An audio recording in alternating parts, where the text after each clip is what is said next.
for the knockout stages of the Leyland DAF Cup is all dependent upon winning by a 3-goal margin. This follows the 4-0 defeat over at Bloomfield Road, Blackpool 10 days ago, and Wrexham's 1-0 win over that same Blackpool side a fortnight before at the Racecourse Ground. The round robin area. Valentine goes towards the near post and Nil towards the far post as this corner comes over. Cunningham in challenging.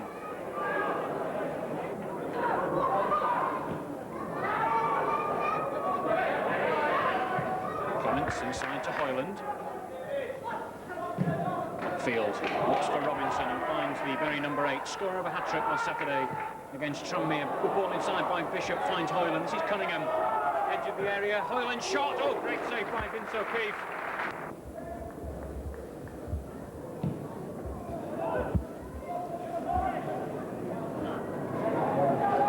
Nil out jumped by Kearns. This is Hill. Chip forward, finds Robinson. Robinson turns and loses his marker. Spots Bishop, who's made a good run on this near side. Clements up in support if needed, doesn't need him. Hoyland get his flick to the ball. Cunningham must be the first goal. Tony Cunningham. And the ideal start for Bury. 10 minutes played. It's Bury 1, Wrexham 0.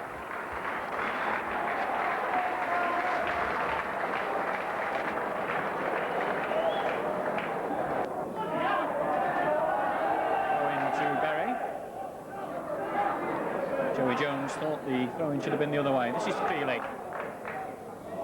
Hoyland. Lee pops inside. And Leon with a chance. This could be number 2. David Lee. And there it is. Bury 2, Wrexham 0. Nobody prepared to tackle David Lee. O'Keefe forced him wide, but Lee, from an acute angle, still managed to roll the ball over the line for Bury's second goal in the space of 3 minutes.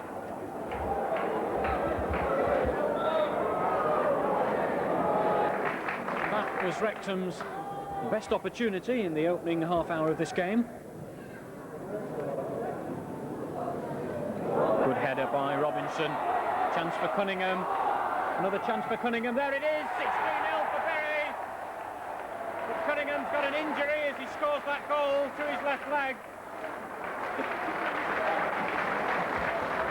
Bury needed to win this game by 3 clear goals. And on the half hour, they've claimed the third. It's now a case of playing out the rest of the time to prevent Wrexham from scoring. Lee inside to Feely.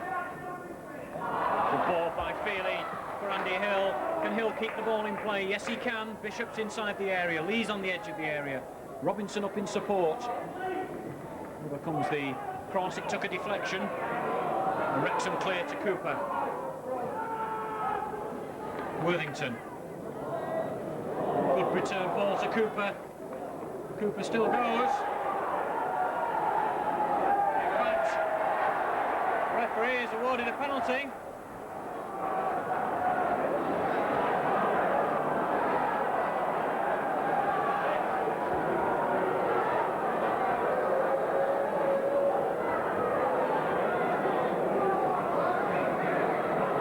So Wrexham have a chance to pull a goal back. Gary Worthington. And there it is. Gary Worthington from the penalty spot. 3 minutes from half-time. And now Bury must score another goal to go through.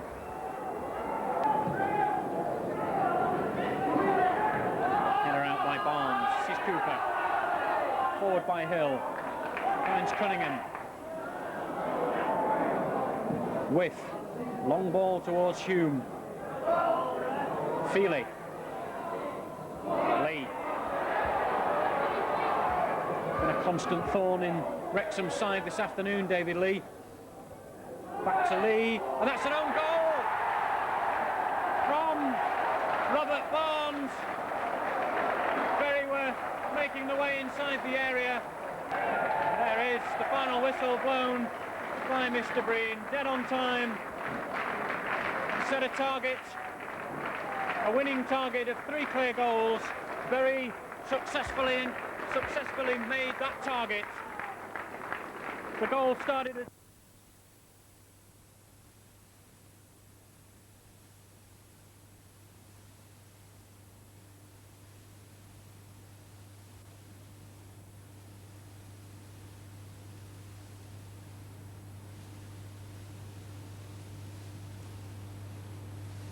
For this afternoon's third division fixture between third place Bury and bottom of the table Walsall. Walsall have only 17 points from the opening 18 games, and this has been largely due to an ineffective attack which has seen them score something like 16 goals all season.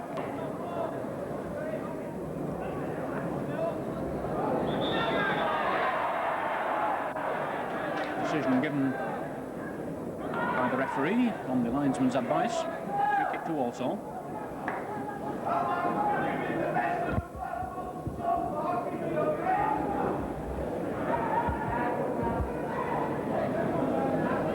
Free kick to be taken by Moa. And Walsall pushing men forward. There's a line of 4 on the edge of the area. This free kick comes over. Oh, and a good jump. And there's the opening goal from Keith Birchin. And this is shocked Gig Lane as Birchin gives the visitors the lead. There's only 10 minutes on the watch. Bury 0, Walsall 1.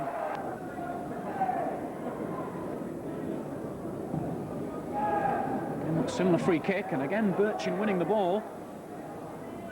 Free kick the same as the one that scored the Walsall goal. This is Kelly. Crossed by Rimmer. The diving header by Birchin. And a good... Charlie Bishop stood over the ball. Lays it to one side.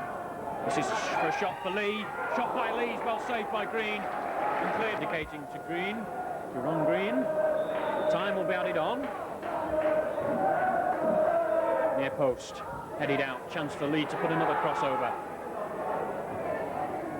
Robinson's header saved by Green to run out for Bury. 1 down. Headed goal by Keith Birchin as early as the 10th minute.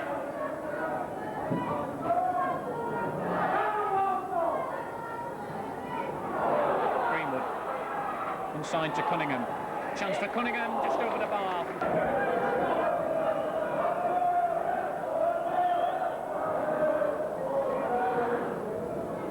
Nils header.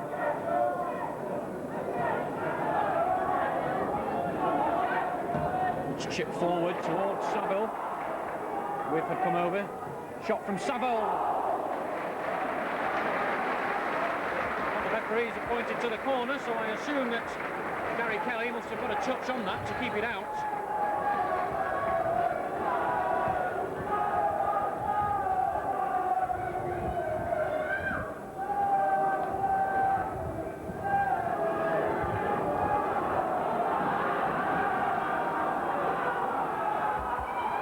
To take the corner. Near post. Headed on, and that looks like being the second goal. That looped over the top of everybody. I'm trying to find the score. It's Birchin again. So good.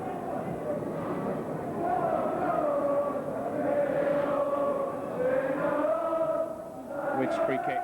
Inside the area, headed on by Nil. Ball drops for Lee. Gets the crossover, does David Lee. Nil's header. Hill with the challenge. Cunningham. And that's handball. Handball, so a chance for Bury to pull a goal back. And Walsall furious with the referee, and I think Moa's name will go into the notebook for arguing. Handle on the line, I'm not sure who by. The referee points to the spot.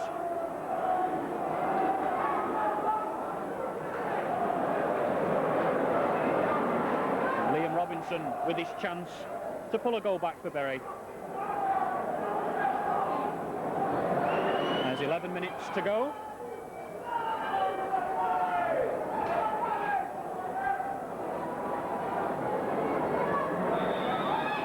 Up runs Robinson. And it's come back off the post. Over comes the cross. And still it's not cleared. Nil, that's cleared. So Robinson's spot kick comes back off the post. Walsall come away with the ball. It's 3 against 3. And he's been held up long enough. Saville just stays onside. Grit. Kelly. Inside to Grit. Cross comes over. Clemency's header. This is going to be difficult for Kelly. And the ball did cross the line, but the referee...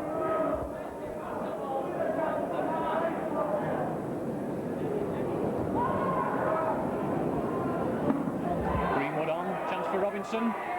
Blocked, another chance for Robinson. The time goes out. With. Looks for Robinson.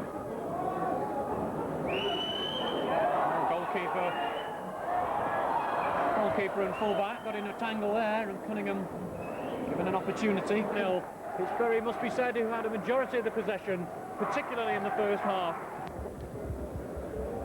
Good afternoon and welcome down to Leeds Road, Huddersfield, for this afternoon's third division fixture between Huddersfield Town and Bury. Bury are currently in sixth position with 33 points. Huddersfield Town 4 places below and 4 points behind.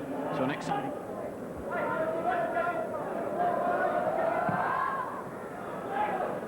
Long ball by Kelly towards Cunningham, and Cunningham's jump gave Bury enough time to win possession. And a good ball out finds Charlie Bishop. Cunningham continues his run inside the area where he finds also Liam Robinson. Headed by Cunningham, chance for Robinson, 1-0 Robinson! 5 minutes played and Robinson scores again on his return to Leeds Road.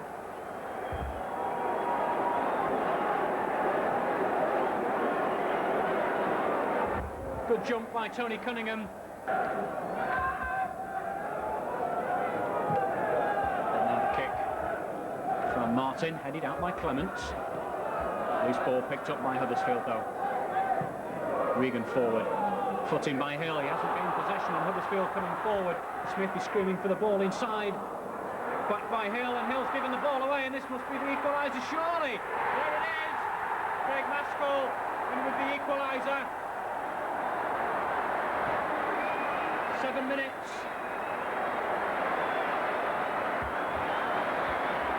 It looked like Hill had managed to get the ball back to Kelly, but the pace wasn't right. May forward. Clement heads clear. Feely down to Bishop. Cut out by O'Regan. Monora. Good challenge by Alan Nill. And Hoyland comes away with possession. Upfield was looking for Cunningham. With now finds Cunningham. Hoyland. Wide to Bishop. This could be Bury's last chance. Oh, good run by Hoyland. Can he keep it in play? He does. Bishop's cross. That's behind. Chance for Wyth. Oh, Wyth. That would have been perfect for Chris Wyth. His brother on the back room.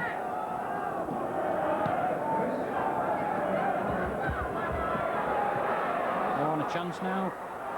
A late chance for Maskell. Marsden.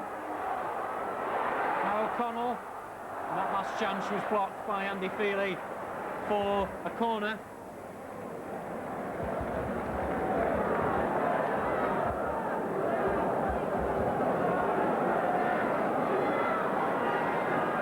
May.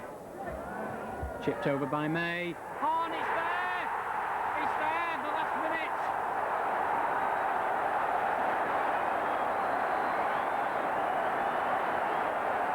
I'm trying to see the scorer. And it's number 9. It's number 9, Brendan O'Connell. Hill and Bury have pushed everybody forward. Over it comes. Cunningham's header on the line, saved by Lee Martin here at Leeds Road. The scoring started in the 5th minute when Robinson... Division 3. Bury currently turns 6th position with 33 points, and Bolton Wanderers just 1 place and 1 point behind. Differing fortunes on Boxing Day saw Bolton to pick out. And it's Lee to take the free kick. The far side, Nill! And that's off the line, I think, by Phil Brown. And almost Alan Nill's first goal for Bury. Smith to take the free kick. It's too long and headed out by Derby. Cunningham inside to Hoyland. Hoyland down to Feely. Feely lost a high ball towards Charlie Bishop. Storer for Bolton. Tackled by Wyth. picked up the loose ball by Bishop, finds Feely. Feely trying to get this ball wide to David Lee. Well, a good ball by Andy Hill, finds David Lee. Ferry will look for a good cross, over it comes. Bishop, and Bishop's just wide on the far post. Ferry have built a two-man wall. Straight at the wall, the free kick. Score for Bolton. Chased by Bishop, gets the crossover. And Clement's there.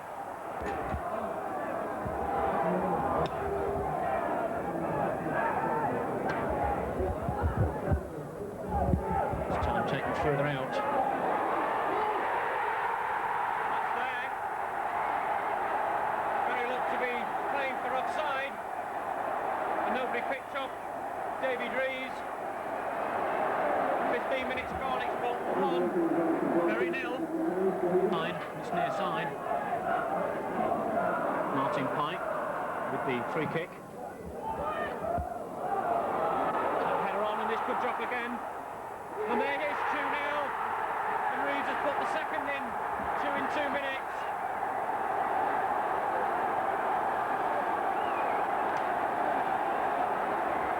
Well, it all started from the free kick by Pike. Lofted forward, it was headed on with Short, and it was almost another chance for David Reeves. Kelly off his line. Getting the ball forward. Finds Reeves. Bolton have 3 men inside the area waiting for the cross. Cowdrell gets that ball over. And that's a great save by Gary Kelly. And Bury get the ball away. And that could very easily have been number 3. Kelly.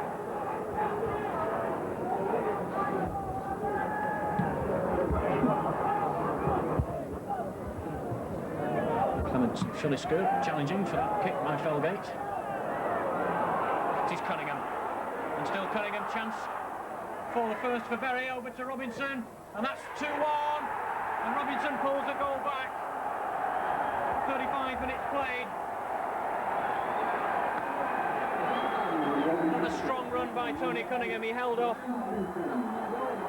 Mark Winstanley, and instead of trying the shot himself when faced by Dave Felgate, simply rolled the ball across for Robinson to poke home. Bolton prepared to take the free kick.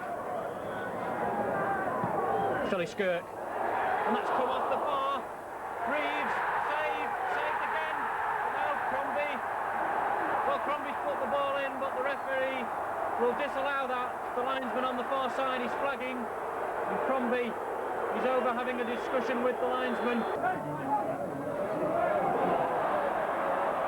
Storer. Feely fighting back to get the challenge in. Brown inside. Play taken up by Thompson. Oh, and he gets the crossover. That's difficult for Kelly, and Kelly had to palm the ball behind for a corner. Kelly claims confident the edge of his 6-yard area and throws immediately to David Lee. And Lee's pursued by Thompson. It is Winstanley's gone inside the both of them. Chance for Lee. Oh, he's overrun the ball. Brown. Storer. He's inside Bishop. It's the crossover. Reeves back to goal, forced to play it back out to Brown. And nobody had picked up Cowdrell on the far side as the cross comes back over. Derby! That's wide from Derby. And again a free header.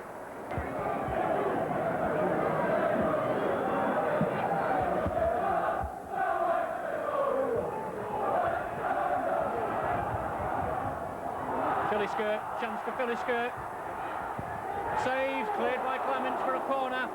Important clearance by Clements, good save by Kelly.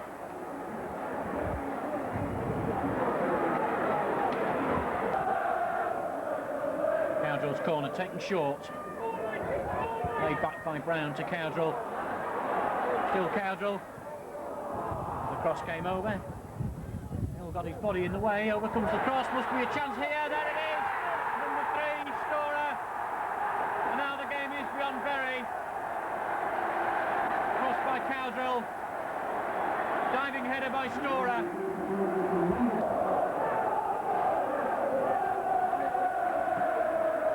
Bishop. Robinson still in there looking for consolation. Cunningham, flick to Lee. There's Lee. Well, the referee's pointed to the spot. He's pointed to the spot, but he hasn't seen the linesman's flag on this near side. The linesman is flagging for offside, and once the referee sees that, he will realise that it's a free kick to Bolton. Pumps this ball back. And there's the final whistle blown by Mr. Ashby. And Bury's run continues, the miserable run continues, 3 straight defeats now. The division fixture, and Orient, Leyton Orient as they're now known, are the visitors down to Gig Lane. Bury are trying to get back on winning ways after losing the last 3 games, which has dropped the club from 2nd position down to 8th position. But such is the closeness of the promotion battle.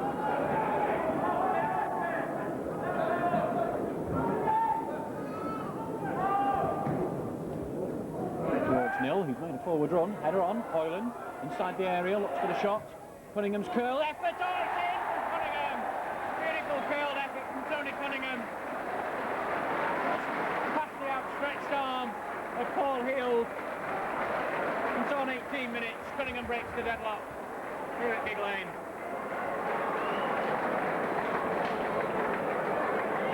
Scored on Saturday, Alan Hull, in Orient's 2-1 victory over Crewe Alexandra. Hoping to get on the score sheet again, no doubt. There's the header from Cunningham. Robinson. Chance for Robinson, and he's gone around. Beasley puts the shot in. Oh, lovely goal by Robinson.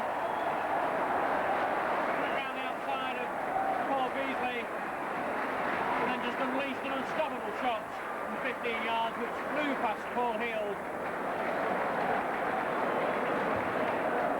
So 23 minutes gone, and Bury register the 2nd goal.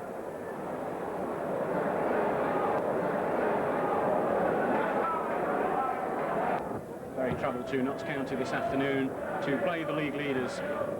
Last Monday, New Year's Day, Notts County lost for the first league game in 13 attempts at Crewe Alexandra, but still held on to the leadership with 42 points. Bury are in 5th position, 6 points behind, as you see. Probably the biggest mascot I've ever seen and the biggest pair of shorts I've ever seen.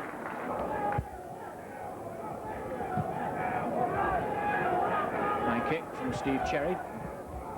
They're on by Lund, cleared by Clements. This is Feely. Play taken up by Bishop. Long ball, Cunningham to chase. Yates across to mark him. Still Cunningham. It's the crossover. And the ball still loose. Cherry manages to throw himself. Hoyland clears. Cunningham. Lee. He's on the outside. Pursued by Draper.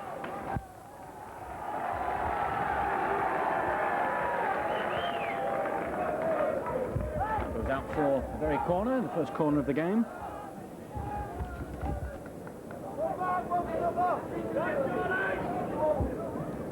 Taken by David Lee.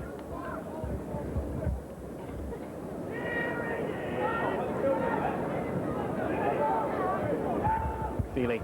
Chance of a shot from Feely. It's a good shot! And it's gone in! Steve Cherry couldn't keep his hands on the loose ball.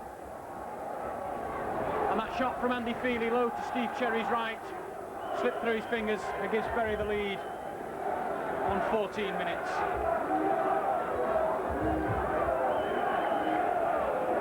Cherry in the county goal. He immediately launches the ball upfield. Greenall cross to clear. This is Lund. Lays the ball off for Johnson. In the centre, it's for Stant. That's the back heel. Chance for Notts County. That would have fallen for Phil Draper had Andy Hill not got a foot in.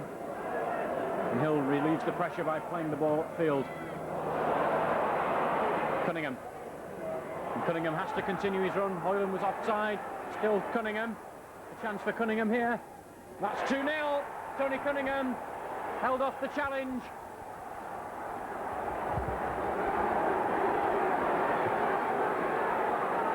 From Dean Yates.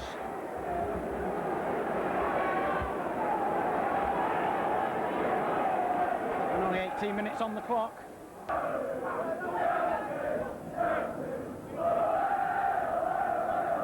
Robinson. Over comes the cross.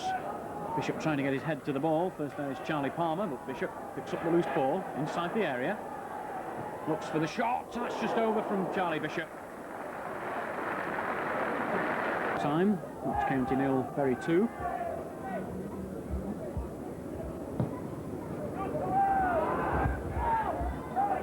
Hoyland clears.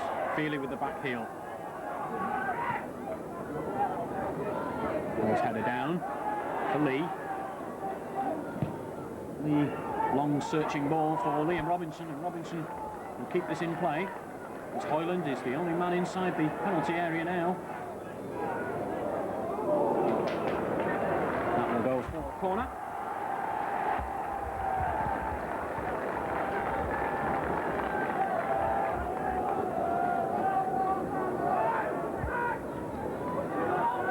David Lee to take the corner.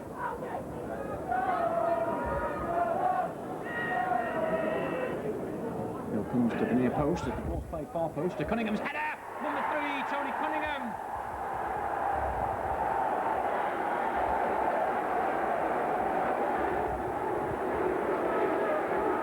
Powerful header straight from the corner. And that's Cunningham's second and Bury's third goal here. Colin Greenall.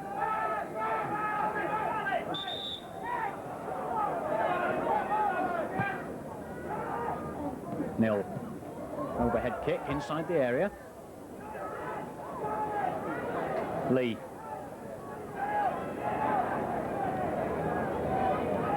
Hill. Greenall unmarked inside the area to Robinson. Blocked by Short.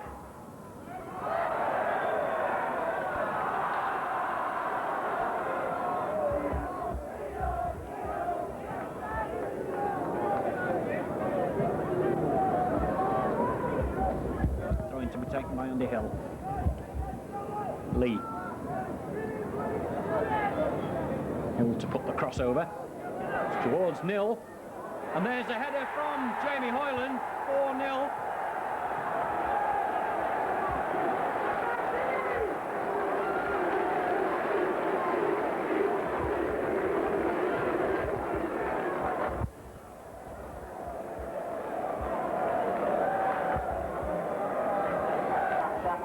Welcome to Bellevue Doncaster for the first round proper of the Leyland Daft Trophy. It's the best chance that the 3rd and 4th Division clubs have of reaching Wembley, and tonight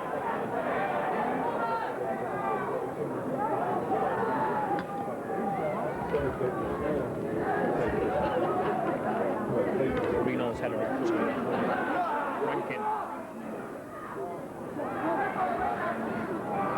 Slips, possession with Bury, it's been given away. Rankin again. Robinson. Well, good ball to Robinson, chance for Doncaster. Kelly held them up long enough for Styles to have the shot. There's a goal from Styles. Nobody picked him up as Gary Kelly was trying to hold up Rankin long enough for the defenders to get back. And so on 20 minutes, Styles gives 4th Division Doncaster the lead.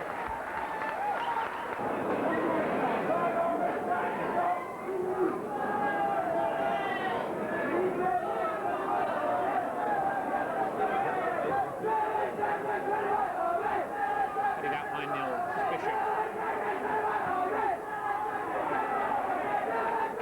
Upfield by Bishop towards Robinson.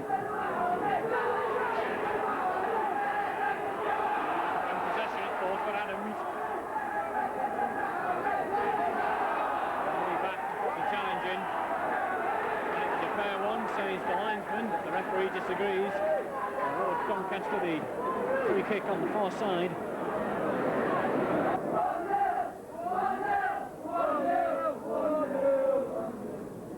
Comes the cross.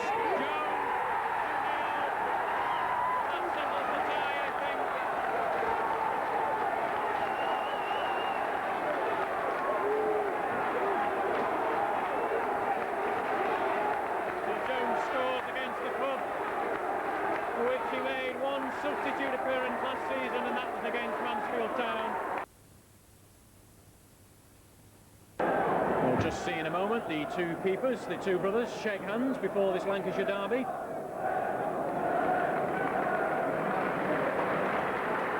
Alan is about 3 or 4 inches taller than his brother Gary.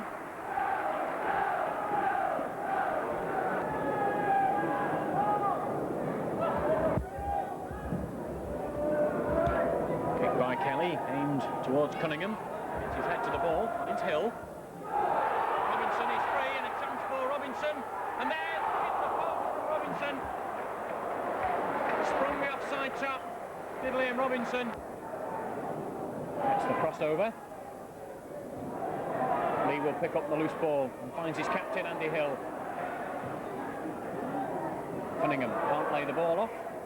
Still challenging for possession. Cunningham down again.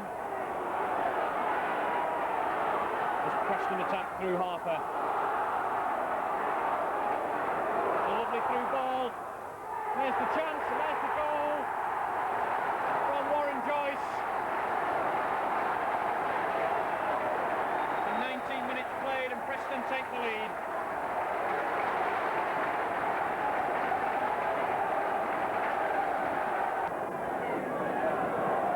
About 5 minutes ago. Could be the man to take the free kick. No, he's not. Taken by Gary Kelly. Looked to have been going the wrong way to start with.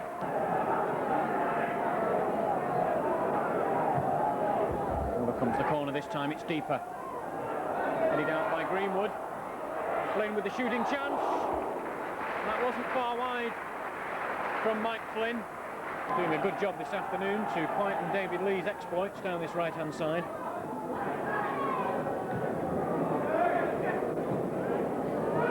Robinson, back to the very skipper. Chance for Hill. There he is, the equalising goal from Andy Hill. And good into play with Liam Robinson. And so half an hour gone, and it's Bury 1, Preston North End 1.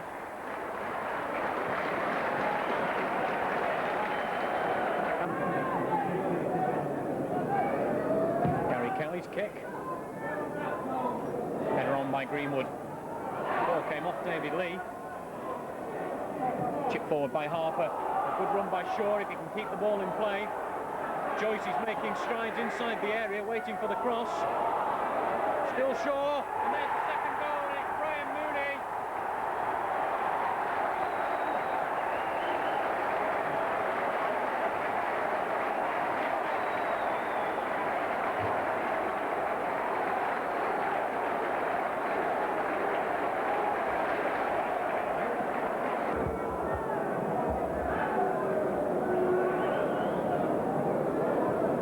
Chip forward by Clements. Nils header, Kelly missed the punch, and there it's come off the bar, and still it isn't cleared by Preston, and it's a mad scramble inside the area. Oh, that's just cleared off the line, and what a scramble in the Preston 6-yard area. The shot that hit the bar, I think, was from Liam Robinson. The Bury should really have equalised there.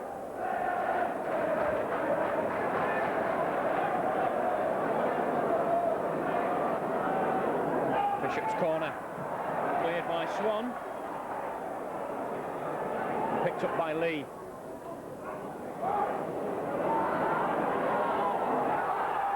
Robinson, well, he got there first ahead of Alan Kelly. The ball spun off his boot and out for a goal kick. Take this free kick. Preston have built a 5-man wall with shots.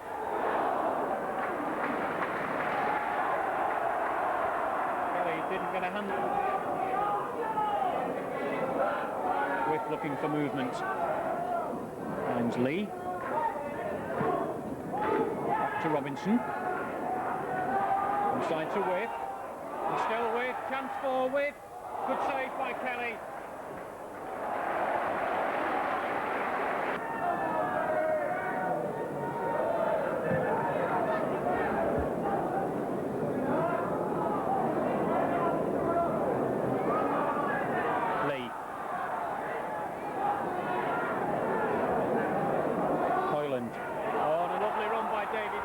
Ball by Jamie Hoyland. Shot from by Kelly. Kick by Kelly. Bishop. Finds Feely. That's for David Lee to chase. He's got, as usual, Bennett with him. He's turned inside. Bennett, lovely shot. So that's just wide from David Lee.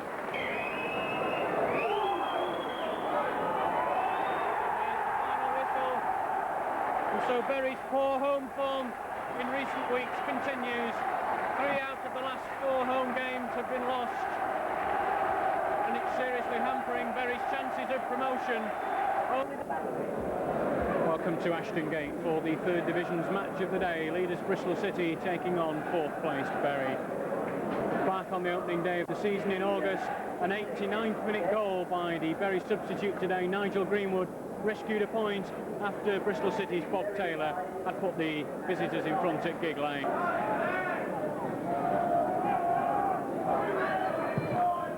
With's free kick, far post. Nils header, and then by Kevin Hume, saved on the line by Sinclair. And Greenall's header, he's taken a knock and he's on the ground with a head injury, and it's surprising that the referee's allowing play to go on. It was Greenall's header that set up the chance for Kevin Hume. And after the ball had gone, he took a knock.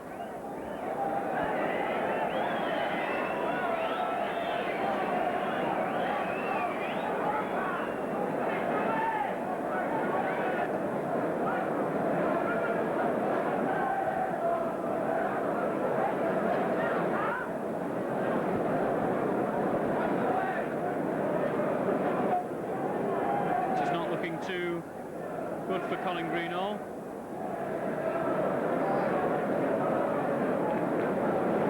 The centre half is stretched off.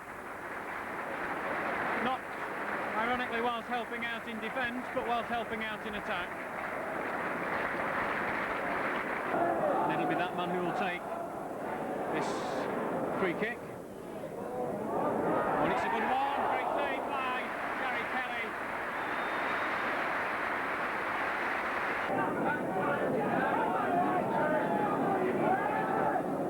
The outcome of it is free kick to Bury. Good drop for Kevin Hume. Bristol City clear. Gavin. Chasing will be first there. It's down Kelly short. This must be the opening goal. It is the opening goal from Dave Smith. Kenny Clements saw Gary Kelly short. Dave Smith rounded the Bury goalkeeper and slotted home as Clements desperately tried to get a foot in. So 35 minutes played and Bristol City take the lead.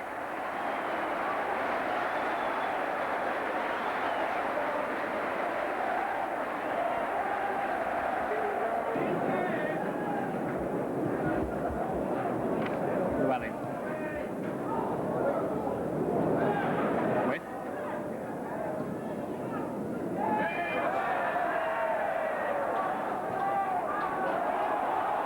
Bristol City sprung the offside shot. By Charlie Bishop.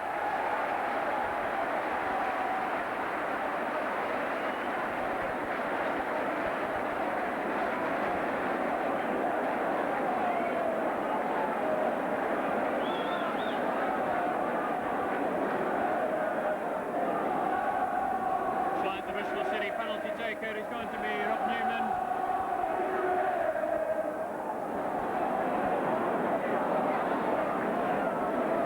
A chance for Rob Newman on the stroke of half-time to put Bristol City 2-0 up.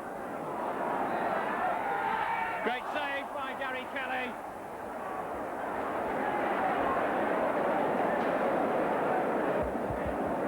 Dropped down to his left. Bishop's quick free kick finds Hill. They're on by Hume. The ball could drop forward. Hoyland. The shot was wide. Gavin. Llewellyn. It's outside him if he needs him.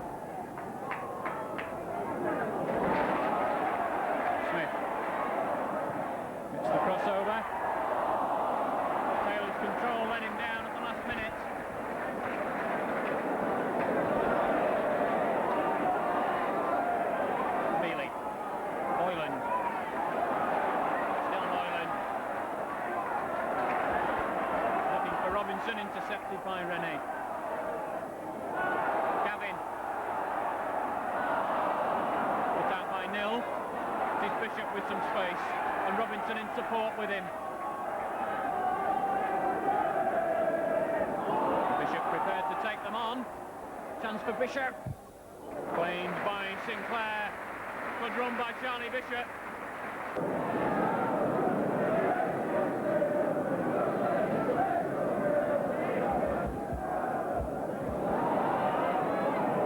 Greenwood, chance of a shot. Sinclair behind it.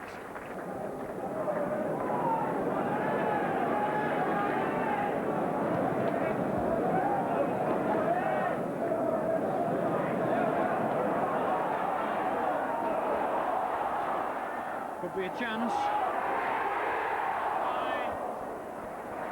Chance for Bristol City to sew the game up. Body forward. Time slipping away in an attempt to find an equaliser.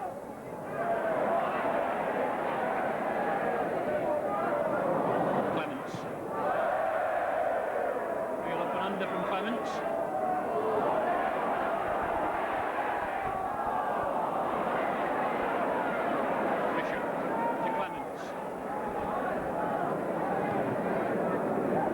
Hume.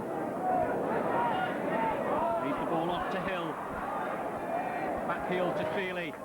Forward ball looking for Greenwood inside the area. Header inside. And that was almost an own goal. As Lee prepares to take the corner.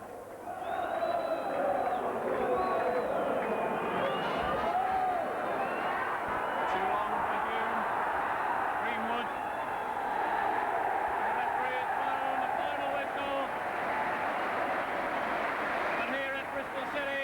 Ashton Gate, Bury for the first time in a league game this season away from Gig Lane, failed to score in going down by 1-0. Very welcome back Johnny Cunningham this afternoon, the man who scored the only goal of this fixture at Griffin Park earlier in the season.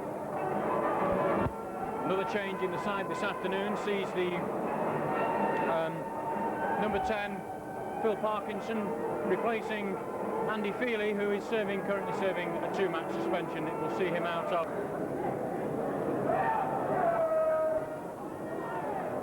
Free kick taken by Hoyland. Cunningham jumping, ball with Robinson. Laid off to Hoyland. Good shot from Hoyland, just wide.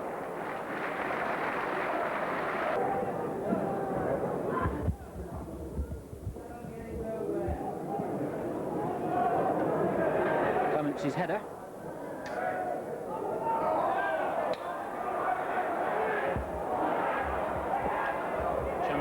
Lost it over by Dean Holdsworth. He'd done the hard part in getting inside the area.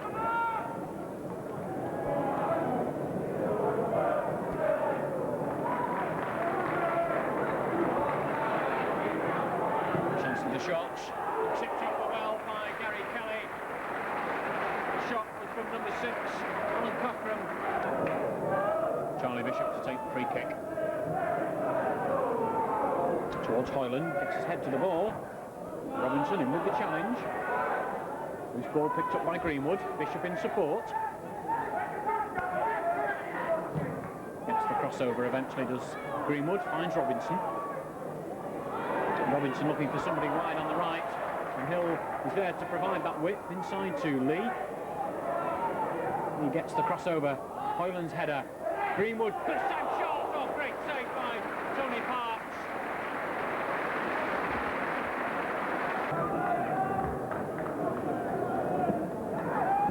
Kelly with the goal kick. Winston's header on, finds Cunningham. Lee takes up play. This could drop for Greenwood. It will surely be the chance for Lee. A good clearance by Simon Ratcliffe. Jones quickly finds Cousins. Holdsworth. Turn and good shot. And Gary Kelly scrambling across his goal.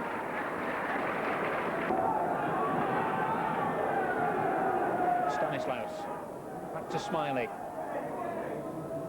Here comes the cross. Good header out by Bishop. It was almost a short ball by Parkinson. Back to Hill.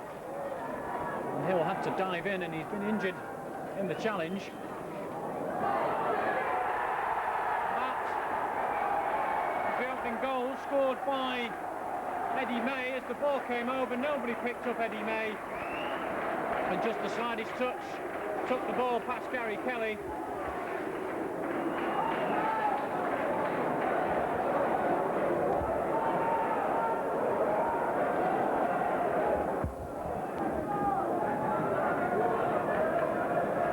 This time Greenwood to take the corner. Post, comes clear by Parks. Lead ball back inside the area, flicked on by Nil. Still the ball not dropping. Greenwood shot. Oh, that's just wide from Greenwood. Looked as though it would just curl inside the post. Nigel Greenwood to take the corner. Nils jumps. Appeals for handball, but Ireland takes the free kick short to Hill. But was lucky to get away with that. He let the ball run on a little bit too far. Lee. Hill. Ball down just on the edge of the area.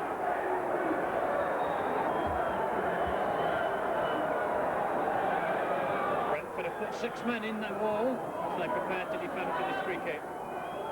Left for Hoyland. Oh, and a good try by Jamie Hoyland.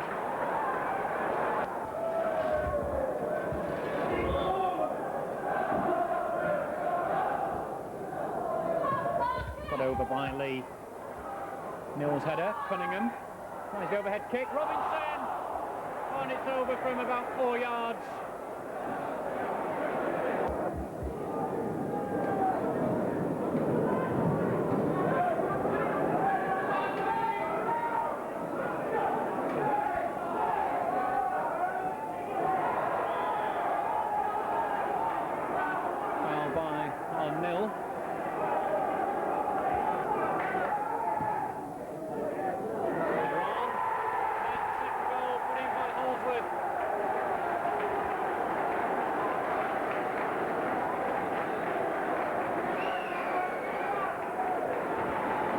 No stretch of the imagination could you say that the Brentford man was 10 yards from that ball as the free kick was taken. Lee with the corner. Chance to put this ball back across. Far post. Cunningham's header. It's over.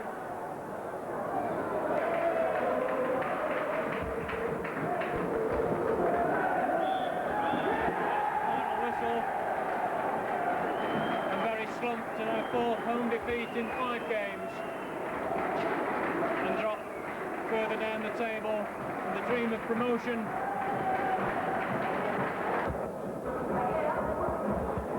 Manager Sam Ellis finally tracked down midfield man Mark Patterson and persuaded him to sign for Bury in time for this afternoon's game. It's been widely publicised recently that Ellis was interested in the 24-year-old from Preston North End, and he's been tracking him since around Christmas time, if not before. Deal that brought Patterson to Gig Lane saw Nigel Greenwood move in the opposite direction, and also a fee of £80,000. Also in the Bury side this afternoon, making his debut from Aston Villa on loan, is striker Dean Spink. And the rest of the Bury side. Free kick to Shrewsbury. Green finds Kelly. Brown, back to Kelly. Across, and it's a teaser for Kelly, and he punched it clear. The shot straight in and cleared by Kenny Clements. This is Green, picks up the ball for Shrewsbury. With that has left a perfect chance for Shrewsbury, and a good one-handed save by Gary Kelly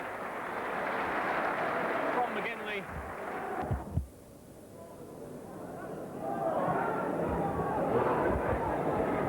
Header forward. Well, the linesman says that Robinson was not interfering with play. This is Patterson looking for the shot. Off Spink. That's just wide from Dean Spink, and the 2 debut boys almost fashioned an opening goal for Bury. Time.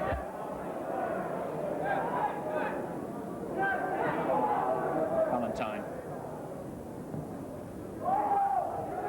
Robinson.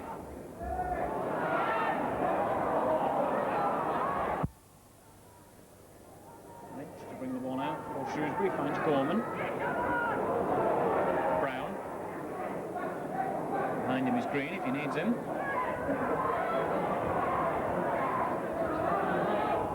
Bishop. Spink. Good turn by Spink. Has a run on goal. Spink appears to have the strength. Oh, and he's just put the ball wide. And what a good run from Dean Spink. Turned David Moyes beautifully on the halfway line.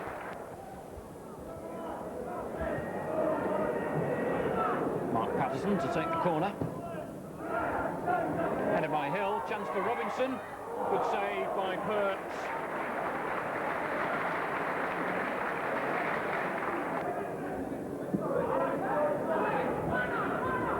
Hoyland.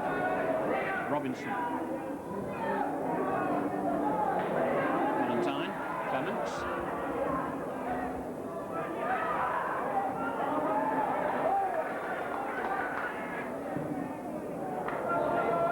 Run from Robinson to try and get on the end of the ball. Spink looks for the shot, blocked.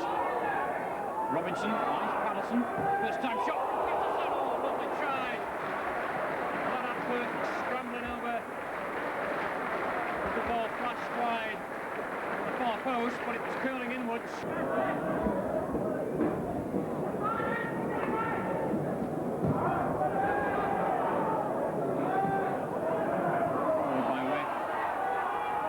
Chase, the goalkeeper's fallen. Chance for Robinson. It's off the bar. Spink header and saved by Perks.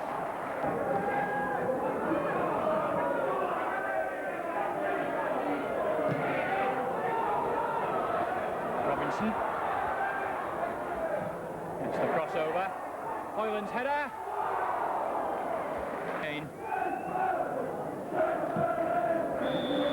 There's the final whistle, blown dead on time by Mr. Phillips. And Bury stopped the run of defeats with a draw here at Gigg Lane this afternoon. The first half much more entertaining than the second half. The chances, when they did come, fell mainly to Bury.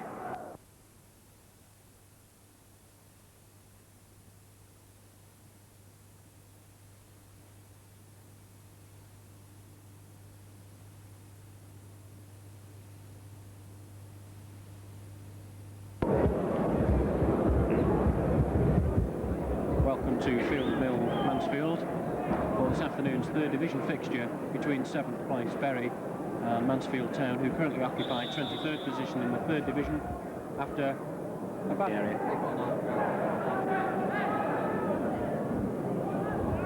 Hill leaves it for Patterson.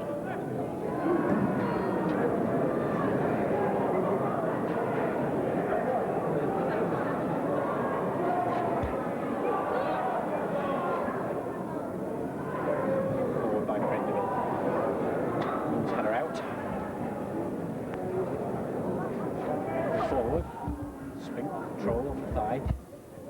Looks for Robinson, can't find him. Smalley clears the field. Valentine, mistake. Steve Wilkinson, as Valentine couldn't take the back pass. Wilkinson lobbed the keeper Gary Kelly. Puts Mansfield ahead on 26 minutes. Foster. Again, puts the ball in. Patterson for chase.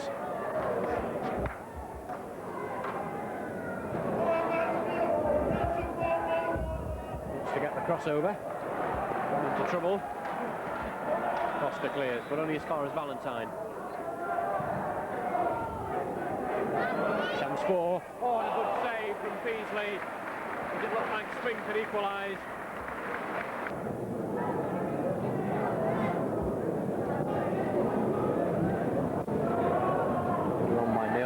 Valentine. Hill. A good save on the line by Beasley from Spink again.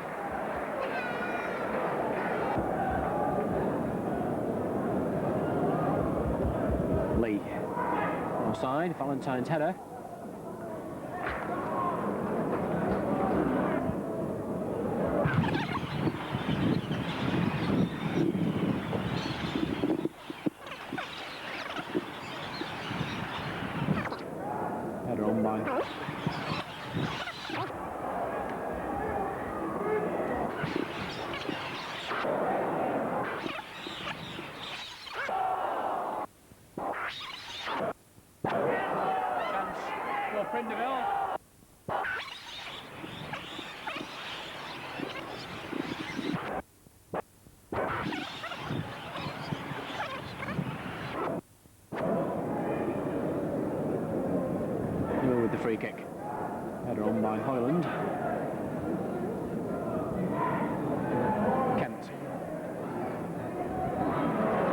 Lee. He finds Murray.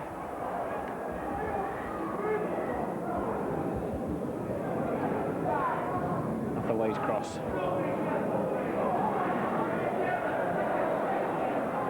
Hathaway again. Murray. Chance for Prindiville. Only just wide from Prindiville.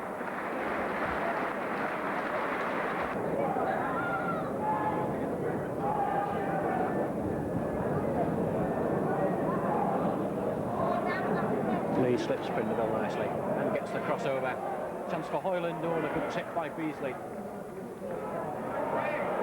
Feely gets the shot in, it's gone wide.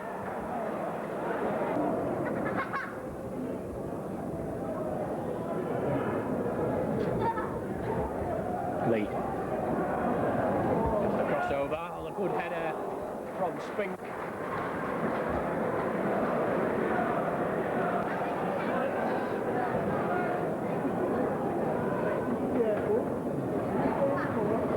Costa with the clearance.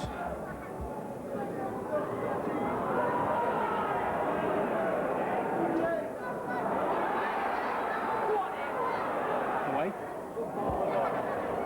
Inside ball to Kent. Wide from Kent.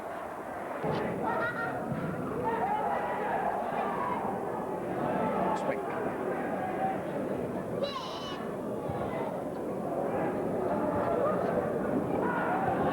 Forward by Valentine.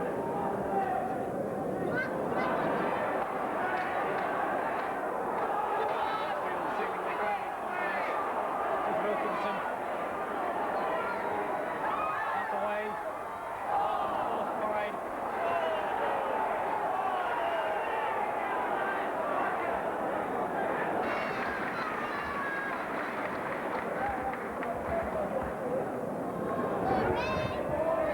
Kent.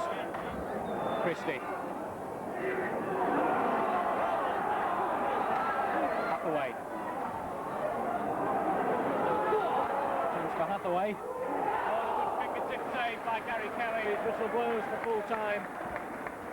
And Bury extend their dismal sequence now. They haven't scored a goal in 7 hours. And have come here to second bottom Mansfield Town. And lost by a single goal, scored by Wilkinson. 7 hours, or if you wanted in minutes, 420 minutes since a Bury player last scored a goal in the Football League is the dismal record currently held by the Shakers as they come into tonight's match here at Springfield Park. Lee coming across for the short one if Patterson was so inclined, but he wasn't. Near post. It's a good challenge by Hoyland. Parkinson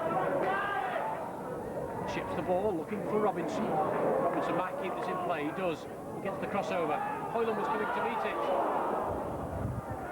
Phil Hughes is shouting out. Netherton can't control. The ball drops for Robinson. He'll look to get the crossover again. It was a good one last time. Patterson. Hughes has dropped it. Nils in with the challenge, and that's gone out for another corner.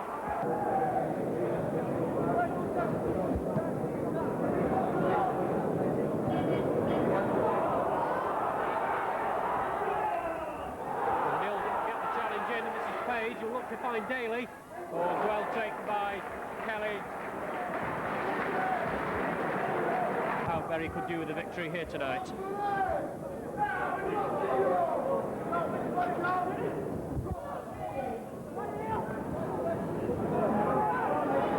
Hoyland, good interception, and again Spink with a good ball to set David Lee free if he can keep it in play. Yes, he can. He's got Hill in support. Tries to go round the defender. Yes, he has. Gets the crossover, but headed out by Parkinson, only as far as Hill. Thought about a shot for a second. Hoyland leaves it for Patterson. Good shot from Patterson, but it's cleared the bar.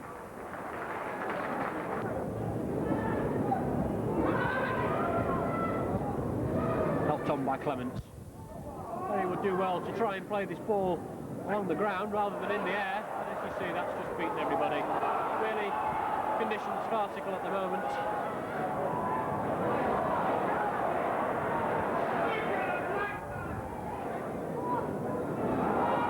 They're out by Valentine. Lee. Hoyland. Good ball for Lee. And this is the way to play. It's on the ground. Still David Lee. That's going to be a penalty.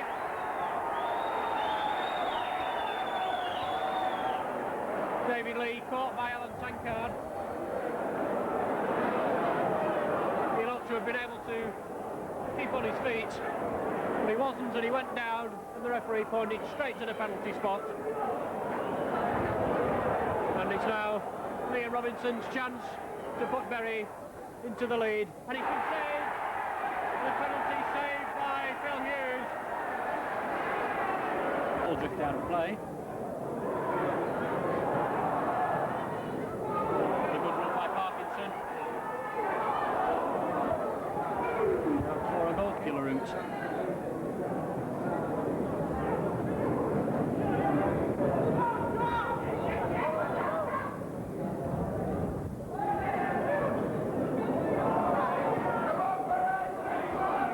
Tankard. Played well by Andy Hill. Hill has the pace and he has the space at the moment. He could go all the way, could Andy Hill. Lee. And Lee, oh, and it's just gone wide.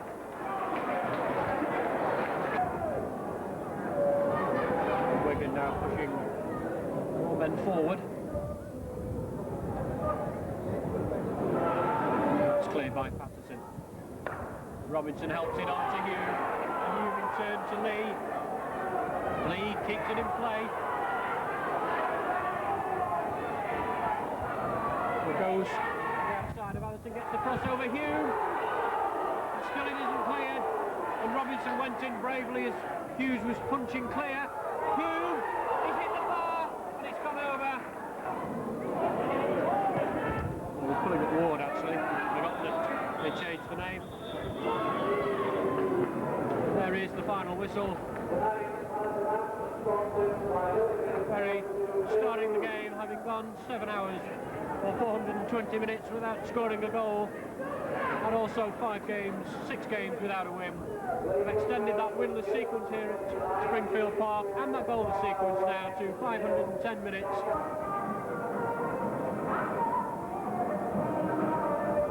Bury must score this afternoon before the 62nd minute if they are to avoid an unwanted record which stretches back to 1968-69 season in the second division days, and that is for the longest amount of time without scoring a goal. Already they've gone 510 minutes. The last goal down here.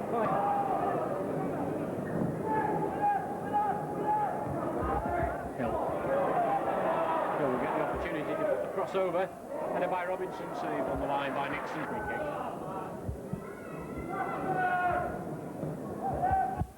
High towards Spink on the edge of the area. He's head to the ball. Lee in with the challenge. Foot up. David Lee, and it's only a yard or so outside the penalty area. Tranmere, of course, in the match at Prenton Park in December gave 2 penalties away, which enabled Bury to come away with a 4-2 victory. Tranmere's first home defeat in over a year.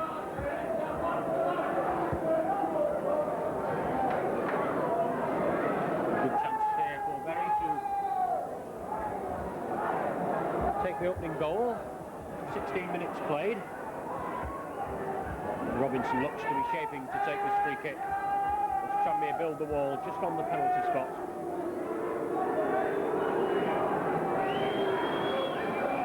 Well, it's come for Clement. Good shot from Clement. Not saved. And it was Nil who was there. Here comes the corner. That's headed on, but behind everybody. And Patterson will bring the ball away for Bury. A good ball to Spink. And Spink's pace will take him inside the area. The shot, and that's just got wide from Spink. Looking for Bury, really. He was right on the edge of the area.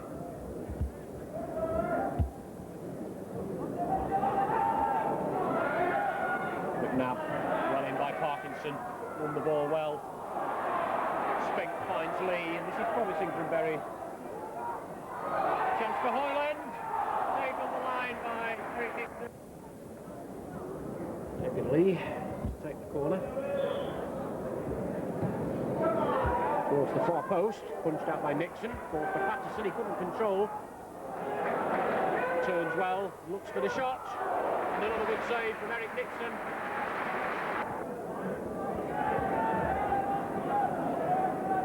Valentine to Clements with the free kick. Spink.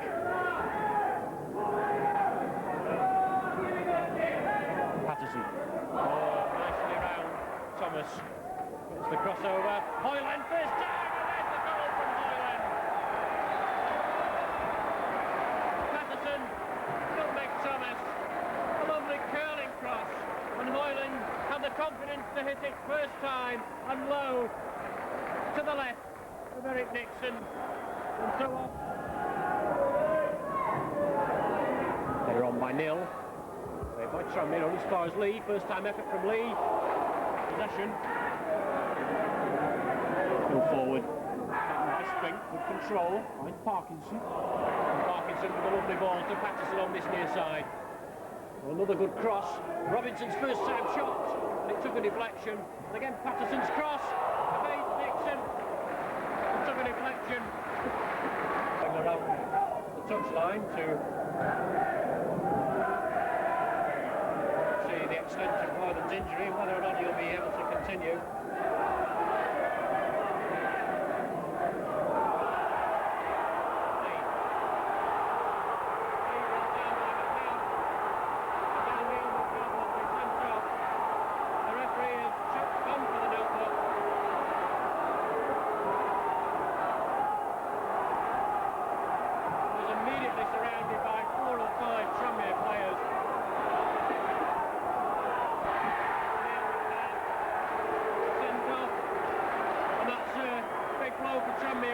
He's been the most influential player in his opening 50 minutes.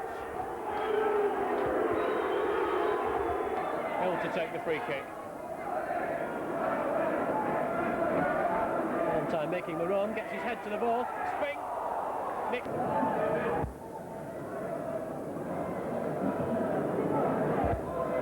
Hoyland's header. Robinson, he was falling all the time.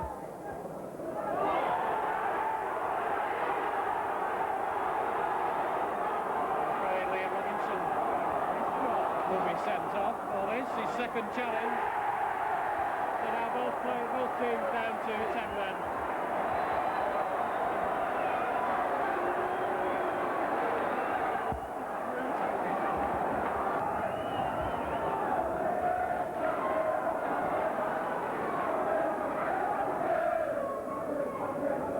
Patterson.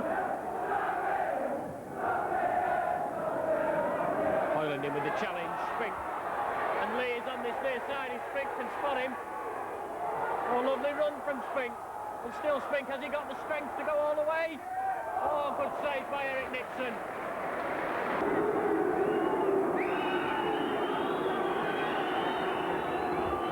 Now Tranmere get the cross in, headed out by Valentine. McCarrick goes round Lee. Gets the cross over towards the far side. Good header by Nil. Clements tries to prevent the corner, he does. Can't prevent the throw-in.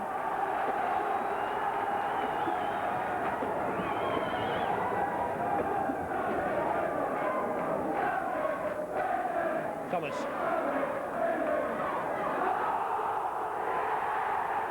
That's been very harsh on Phil Parkinson.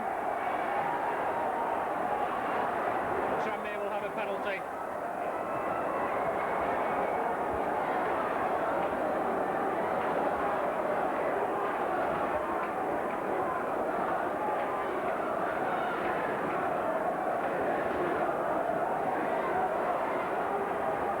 Trusty with the job is Tranmere Rovers record goal scorer Ian Muir.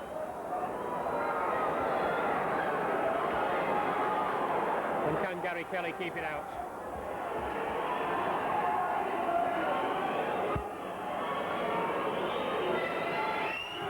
Yes, he can! Great save by Gary Kelly. Well, the referee is going to order it retaken. There's been an infringement, so the penalty will be retaken.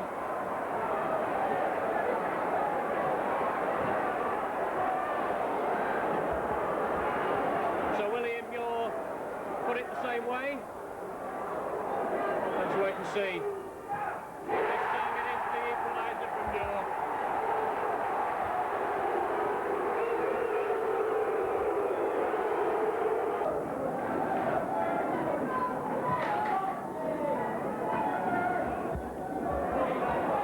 Malkin waits for the run from Thomas. Over comes the cross, taken by Kelly safely, and he immediately kicks long towards Spink. Shanmere getting the upper hand, chance for Malkin.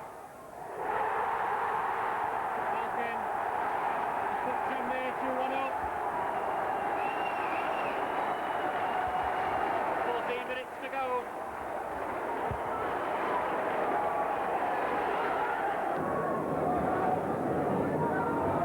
Throw by Patterson. Mills challenging. Ball drops for Hoyland. Parkinson sets himself up for the shot. Oh, and he hit the ball, Parkinson. How unlucky.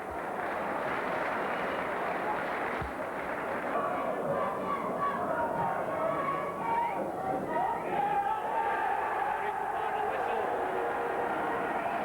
And it's a match that will keep both sets of supporters talking for a long time.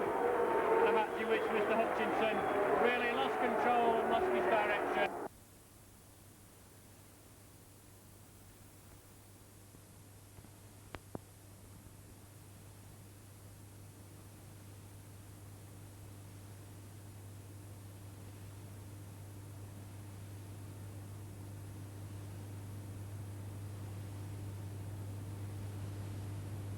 It's George Tyson, one of the more famous referees, and his two lines from Mr. A. Butler and Mr. S. Ross.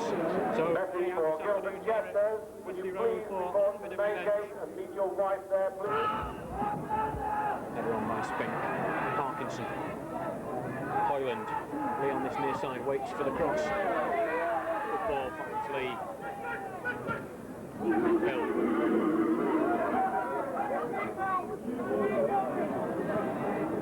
Spin, ease it off. Hoyland. This time shot, that's put wide.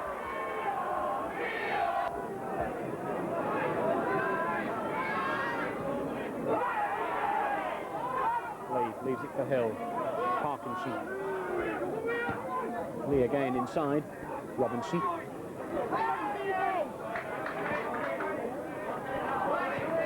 Jasper forward. The opening goal from Sussex to save. Saved again, and now Sussex gets through a 1-up. And first Alan nil. And also Gary Kelly saved shots from Sussex. But eventually put Crewe 1-up. 25 minutes showing on the watch.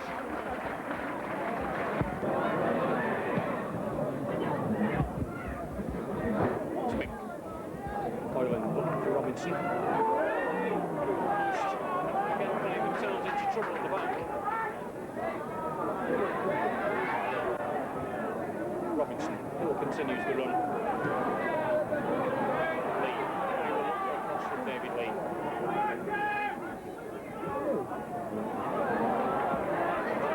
He gets the crossover. Hoyland.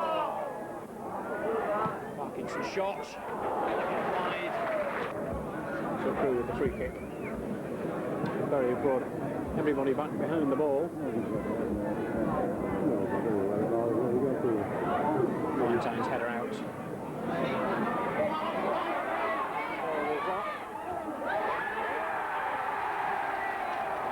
it is number 2, and again for Dundee Sussex. And now Bury do have an uphill task.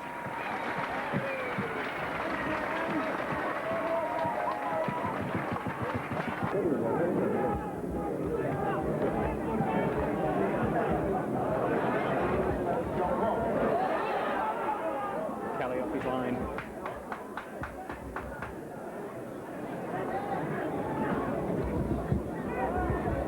Spink. Ball which Parkinson will chase in there first. Hill gets the touch to Patterson. Still Patterson. It's a crossover. Dagger had a lovely goal, Jamie Hoyland. will give Bury some hope for the last 18 minutes. Take the free kick, small foul on Parkinson. Hill gets the header on.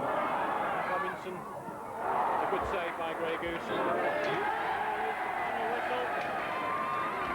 Blown dead on time by referee George Tyson.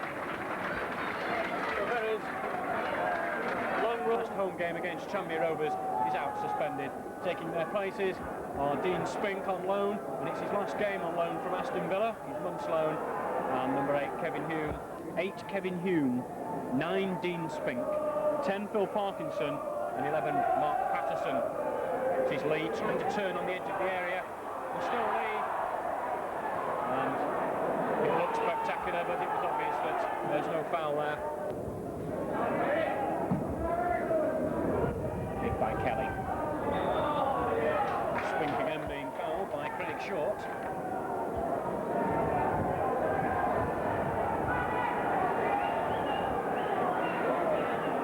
Hyland waving Andy Hill away. To get on with the game. Scored one of the goals back at Meadow Lane in January. Played up by Hume to Hyland, looking for Lee. Here's Hume with a clear chance for Kevin Hume. Good save. Patterson. Well, that's Mark Patterson's first goal for Bury. Only 7 minutes on the clock. He even gives a little wiggle of delight.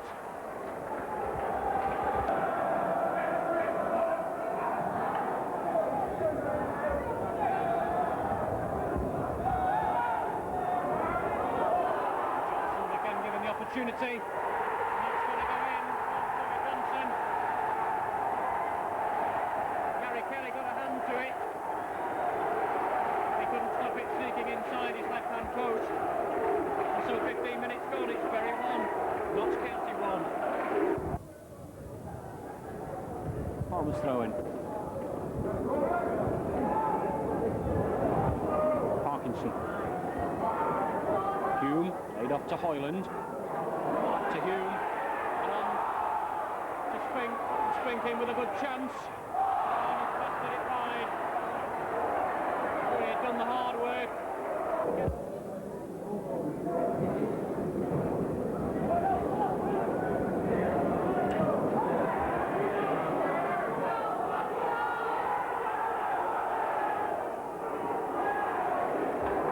The referee's given a decision.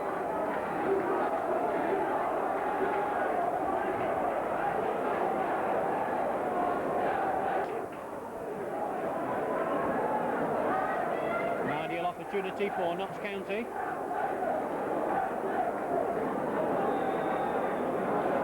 Tommy Johnson will take the shot. Blasted at the wall. Parkinson was the first man out. And again he blocks the shot. County should get the second goal. Good save by Kelly. There it is. Linesman on the far side. Flagged immediately.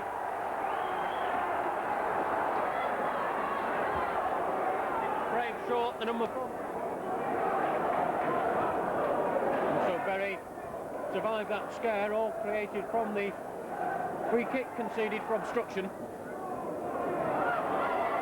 Hill. Ball for Hume and Lee to chase. This is Hume, leaves it for Lee. Lee looked to have been pushed. Hyland, 2-1. And Hyland's third goal in as many games. His 10th of the season. And it's half an hour gone. Bury 2, Notts County 1. Again pushing plenty of men forward as Don O'Riordan takes this free kick. Out by Hyland. Hume in there battling. Although Hume hasn't gone on the score sheet this afternoon, he's creating enough problems for the Notts County defence. O'Riordan. Lee, taken up by Parkinson.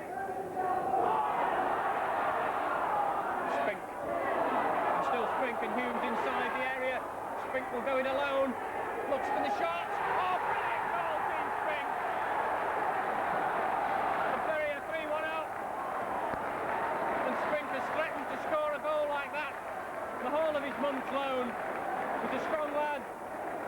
and he was quite prepared to go it alone. He had Kevin Hume up with him.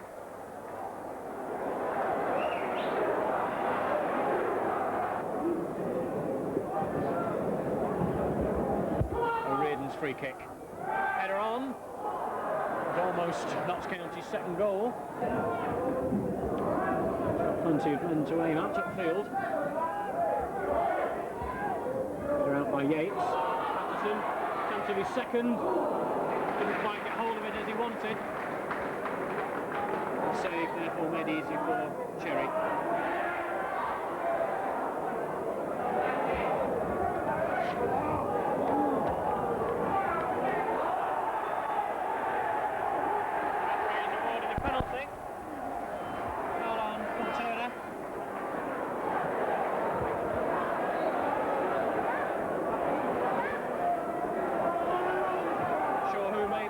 But Turner certainly went down, and the referee awarded a penalty. It looks like the man to take it will be Mark Draper.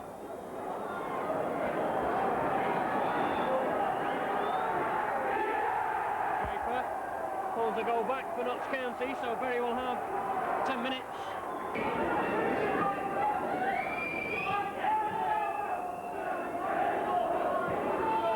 Spink was challenging. There is the final whistle. And Bury have won their first game for 2 months, and how deservedly and how much they deserve that victory during the season, courtesy of a single strike from Nigel Greenwood. The two sides tonight, starting off with the visitors Northampton. In goal, Peter Glesia.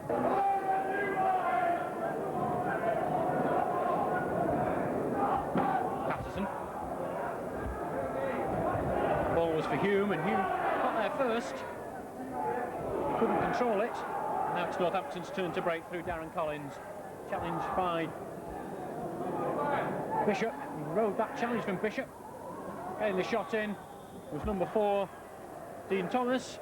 But as that ball went forward, up went the linesman's flag for offside.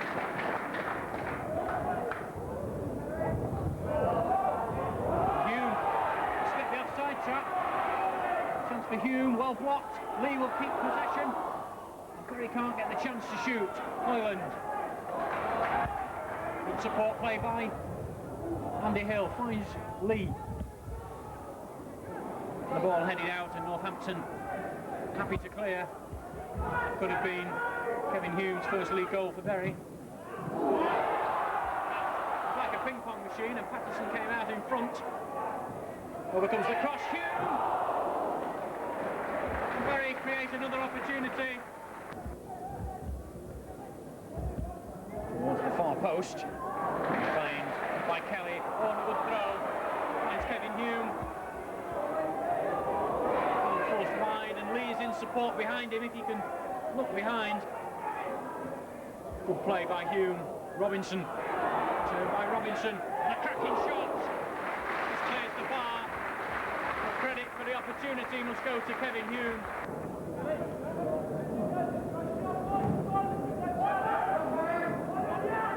Hume's header. And again Hume in with the challenge. And Robinson shakes off the challenge well.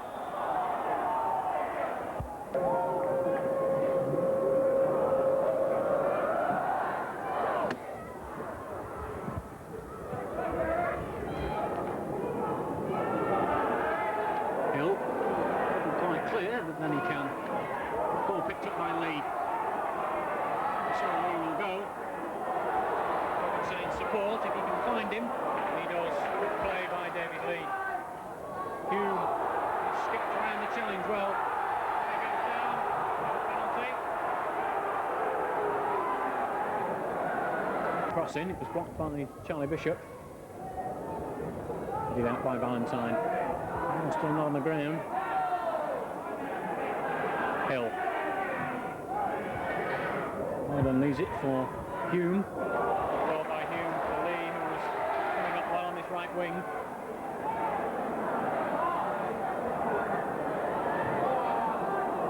Still David Lee. Gets the crossover. Patterson, first time shot.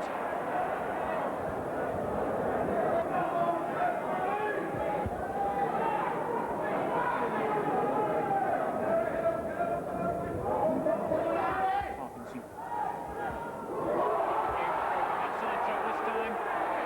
Turns for Hume, there it is! And Kevin Hume has finally got his first goal for Bury. And oh, doesn't he enjoy it?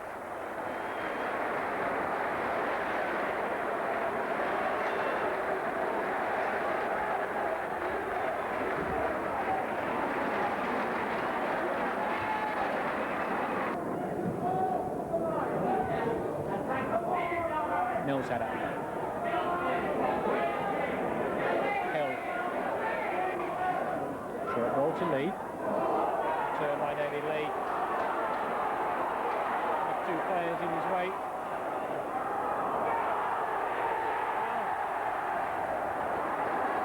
I have to say, it looked as though he tripped over his own feet. Well, I'm reliably informed by my cameraman that he was pulled down.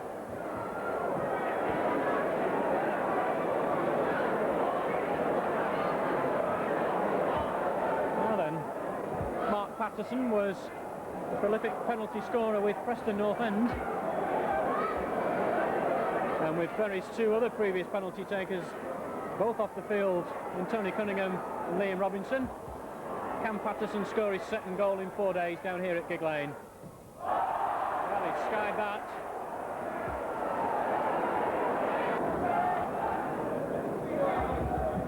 Gleesier with the goal kick for Northampton. Got only 10 minutes left now to try and get something out of the game. Bury will look to try and increase the lead. Parkinson. It's all Phil Parkinson. Chance for Parkinson. Oh, he's hit the post, Phil Parkinson. How unlucky. And Northampton clear.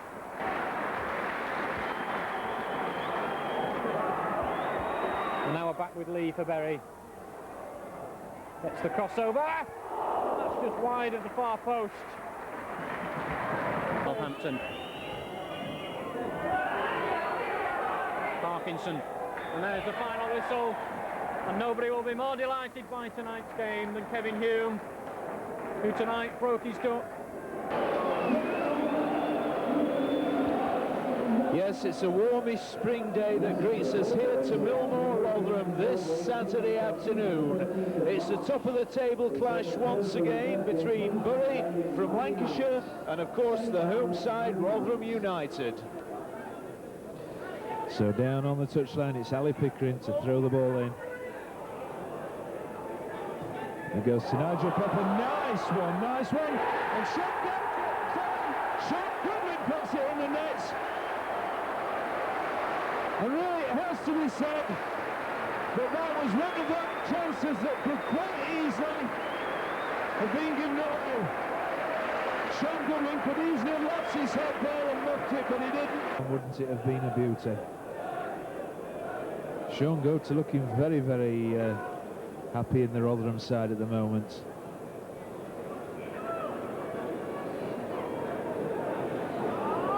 And having, of course, his position on merit, I believe.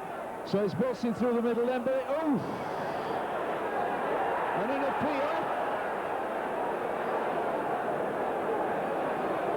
An appeal by David Lee for a penalty. And a penalty given. So a chance for Bury to strike level. And it's Mark Patterson to take the kick.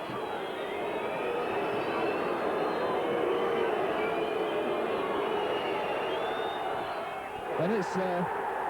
So Mark Patterson scores from the spot on 13 minutes to make it 1-1.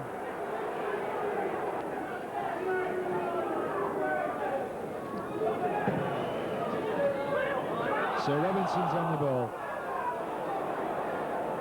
Long crossover to David Lee. David Lee moving in towards the penalty box. And the shot! Ooh, just past the post.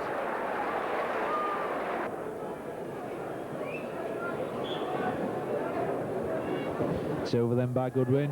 Ooh, Bolter gets ahead to it and almost in the net. Over by Bishop. And only just got away by O'Hanlon for a throw-in. Throw taken. Robinson has it. Trent around Johnson. Gets the ball over towards Lee, but cut out by Rotherham. Lee's got the ball. This is dangerous. And the shot's lofted over the top. An appeal in the hands of Gary Kelly, who puts the ball upfield once again. So this game has definitely got life in it now. Bury on the break with Robinson the top scorer. This man's dangerous. Takes a shot and it's in at the post. 2-1 to Bury. But it's been on the cards. It's been on the cards. So that's after 9 minutes. This partly through the return of Clive Mendonca. It is back now.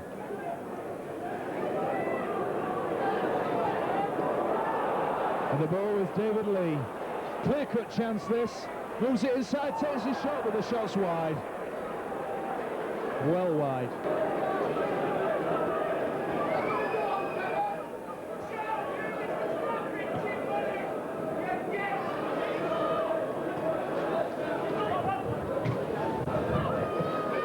So Rotherham attempting a break. Goodwin puts it out wingwards. Buckley racing down the wing. Trying to get around the defence, does so. The cross doesn't connect with Ali Pickering. And Ali Pickering seems to have had a reasonably good game this afternoon. Certainly looks like he's going to be a good asset to Rotherham United. And from all reports, he played well the other night down in Wales. And it's a break. And it's a goal. It's a goal for Liam Robinson, the second of the afternoon, and 3-1 on 32 minutes to Bury.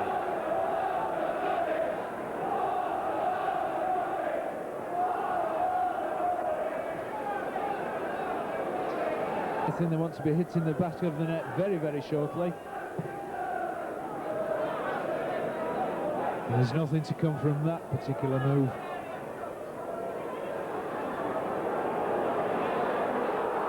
It's Lee racing on the ball. He's got just O'Hanlon to beat.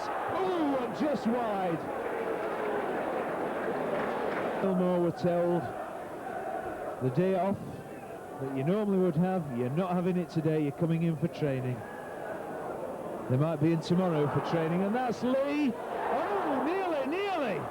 nearly fought there from Bury. But he went off the Bury player, not Williamson.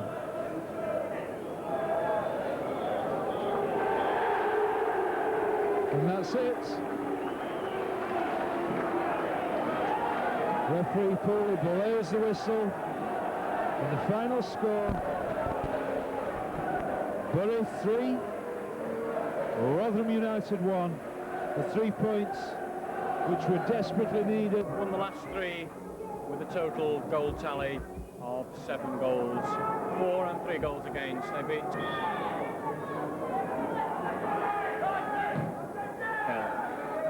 they're on by Hoyland. Pretty easy for Chester to clear. Parkinson. Atkins forward, gets the ball away. And Lee immediately in.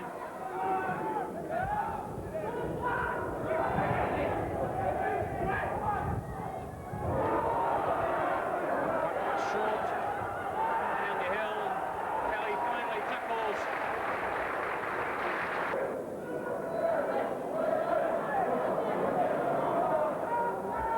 Lee. It's the crossover. Robinson. Not far wide. Made a lot of a poor cross, really, Liam Robinson.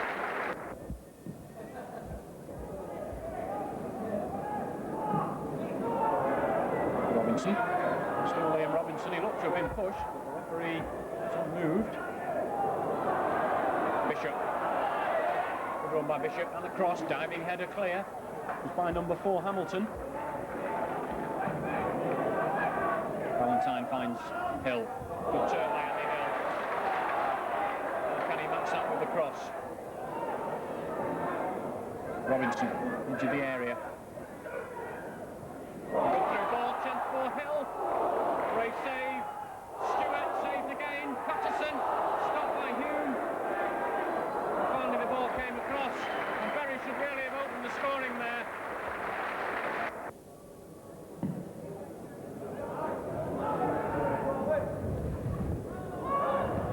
Patterson line to Charlie Bishop. Bishop had made good space on the left-hand side. He's going to look for a cross. In fact, he decides to shoot, so that's not far wide.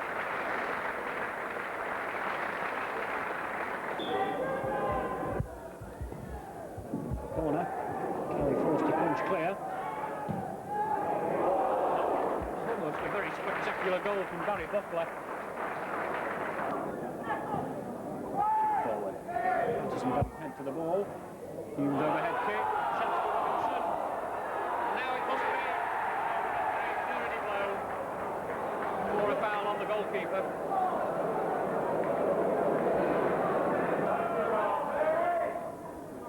Patterson. Through to Bishop. The crossover lead. Robinson will get the shot on target. The ball cleared only as far as Bishop. He gets the crossover. It's long.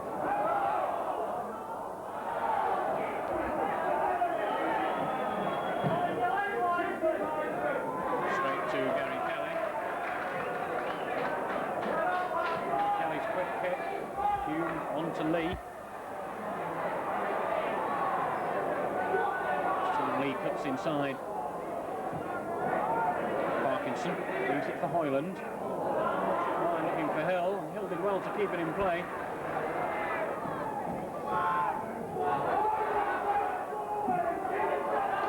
Hoyland. Robinson, good ball. Shot from Robinson. It all seems so simple in the end, but it's taken 58 minutes to break down Chester.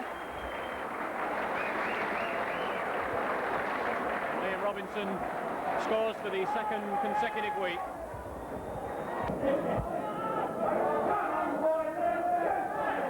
Patterson back to Bishop. Overrun by Robinson.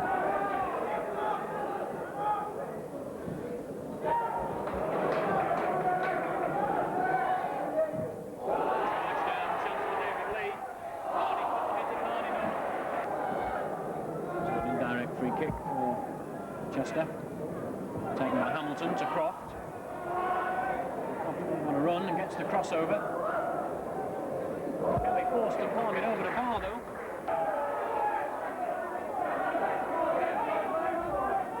Parkinson heading clear. Robinson, Hoyland.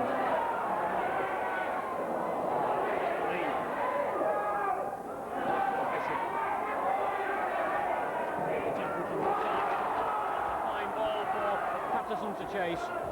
He's first there, but will have to wait for support in the centre. Gets the crossover, Hoyland, Hume, and Hume's put it wide. Finds Lee.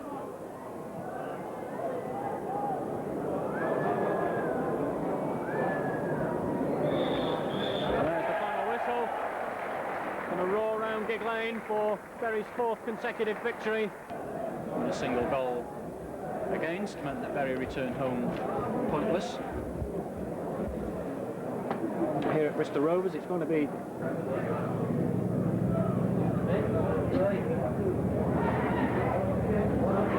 good kick by Gary Kelly. Had it not been.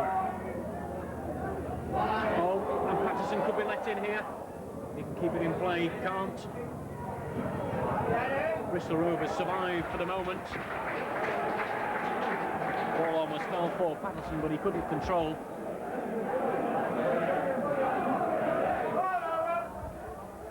And again, nothing's over. Valentine with the free kick towards Hill, who gets his head to the ball. It was close enough. Patterson closed down. Charlie Bishop. Take the throw in. It's Patterson. So Patterson, Bishop is unmarked on his near side. If Patterson can spot him. Lee. On Vaughan Jones. Get a second opportunity. Vaughan Jones sticking close, now gets the crossover. Hoyland's header, and there it is, 1-0. David Lee turned Vaughan Jones first one way, then the other. And Hoyland was there to provide the header. And that's the Bury midfielder's 11th goal of the season. Rovers have 3 men in and around. Hit straight at the wall. Replay, rebound, hit, and came off. Taken from the small side. Andy Rees.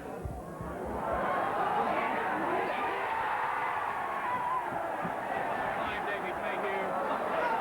His flag was immediately up side.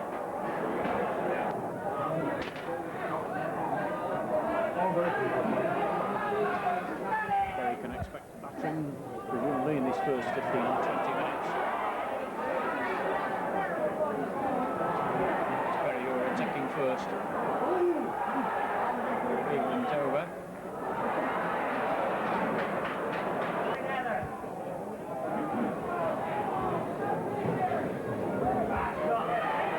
Free kick. Big punch.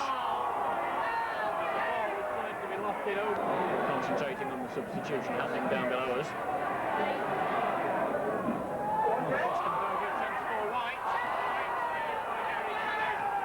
Rovers throw. See the leg ball. He's coming over again. White's in.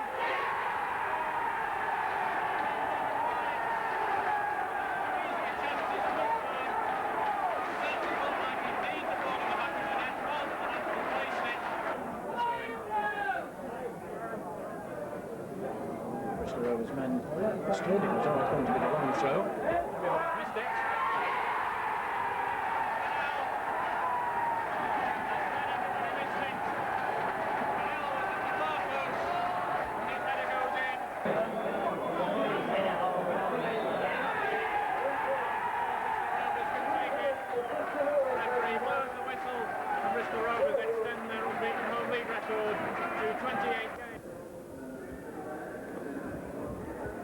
Thoroughly undeserved defeat against Bristol Rovers 48 hours ago has meant that tonight's game down here at the Betts Field against Swansea City is that much more important if Bury are to gain one of those prize places in the end of season promotion playoffs.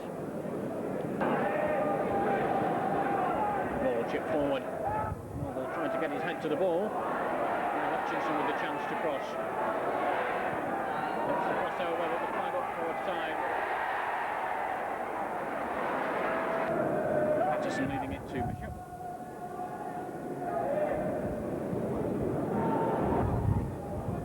On the Telegraph, that throw in. Hume. Nice cut ball. Patterson Lee, 1-0, David Lee. Not really a very unusual goal.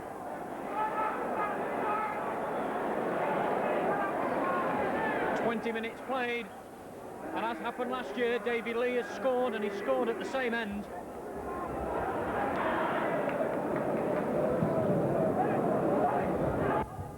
Parkinson's header. Lee wins the ball from Hutchinson.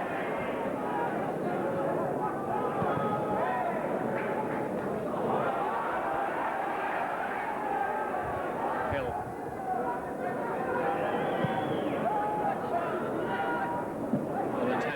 Robinson to Hoyland, looking to find Robinson, and he's done so. And this could be a chance for Robinson. Good save by Bracey, and again Patterson.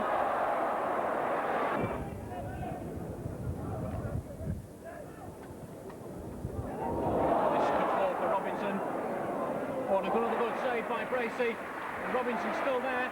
Lee, chance of number 2, and again the saves come in, and Swansea survive. 1-0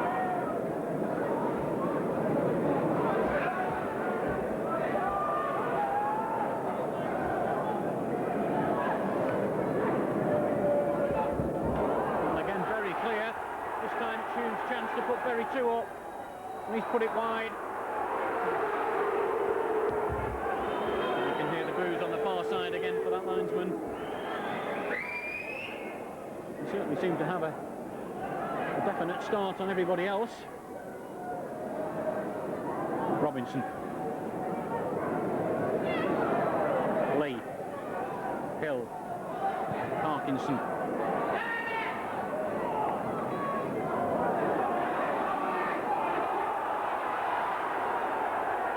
Chalmers pointing where he wanted the ball. It's a long shot. Gary Kelly did well.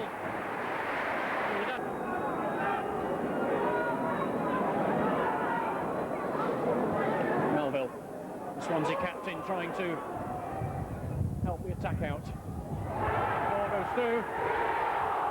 Well, the flag stayed down, and that would have counted. Bury would have been left kicking themselves.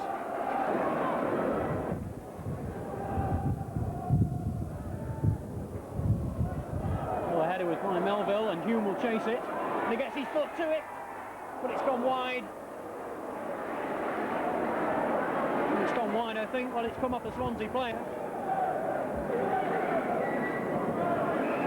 And there's the final whistle, and it's greeted by cheers from behind that goal to our right.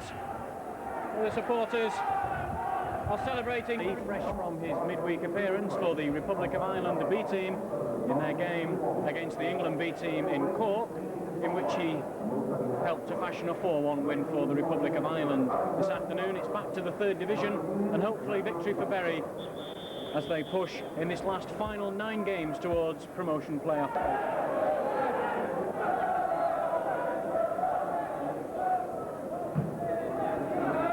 Free kick by Bishop. Valentine got on the end of it, and Stannard dives to his right. Charlie Bishop with the free kick.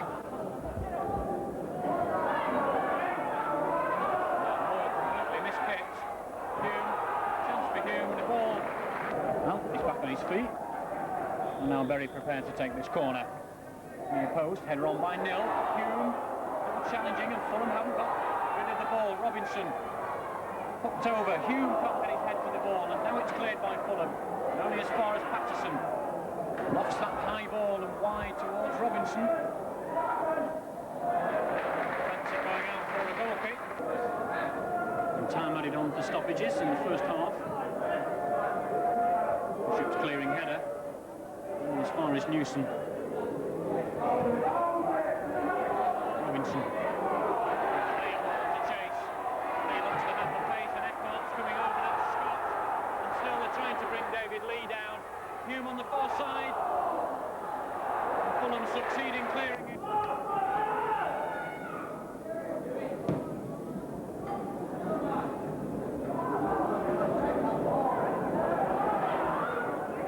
With the challenge, and this could drop for Walker. Important that Valentine got across as he did, and Parkinson was there to bring the ball away for Bury.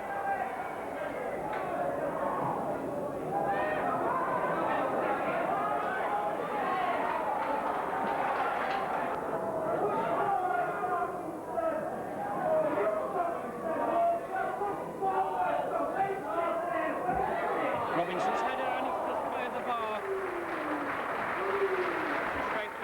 Well.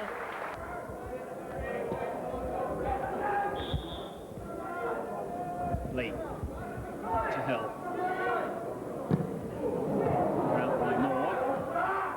Back by Valentine.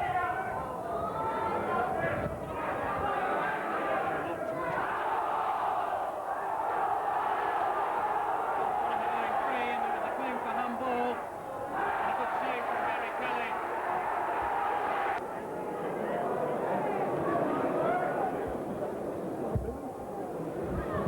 Bishop forward. Robinson. Looking for Lee. Diving header. Doesn't go out of play, and Robinson picks up possession for Bury. Hume's header, and that was almost the first goal.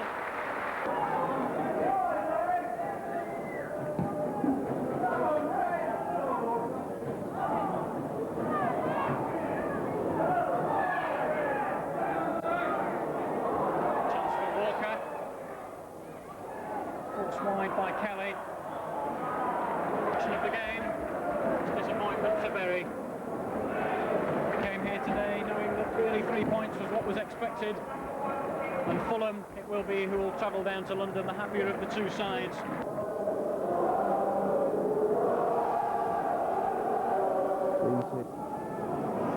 Atkins and Langley just near the ball.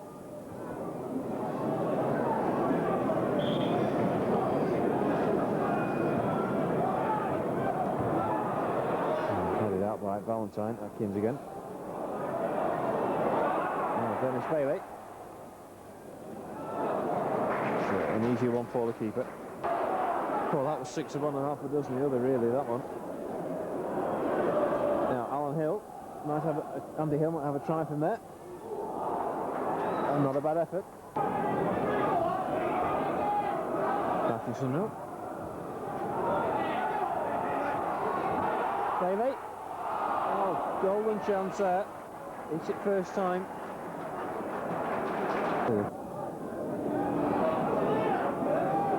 Very poor game here against Chester City, but the conditions were not exactly ideal for soccer. Now Dean Peer. Bailey.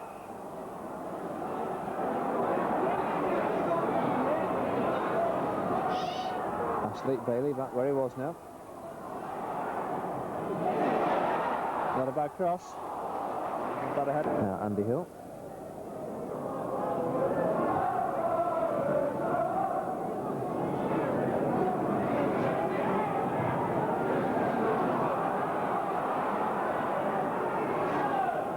Hoyland.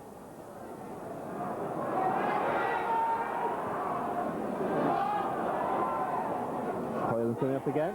Chance here for Feely. Chance here for Berry. That's Berry's best chance of the game.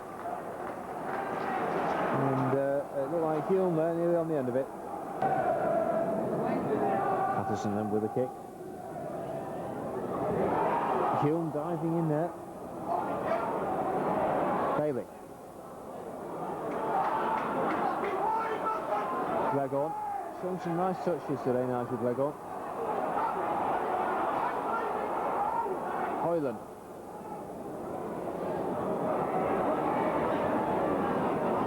Lee.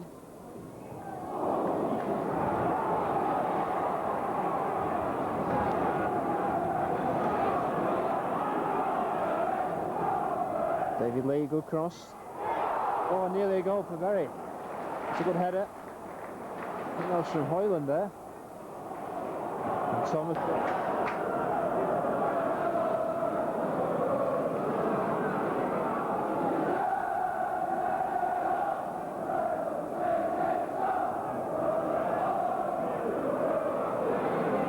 Bailey. Oh, well played there. Atkins. Langley. So frustrating. Free kick, in fact, to Birmingham.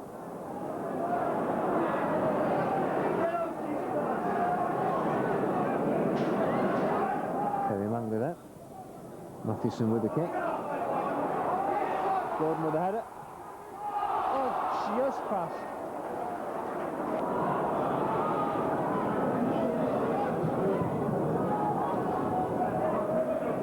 Atkins.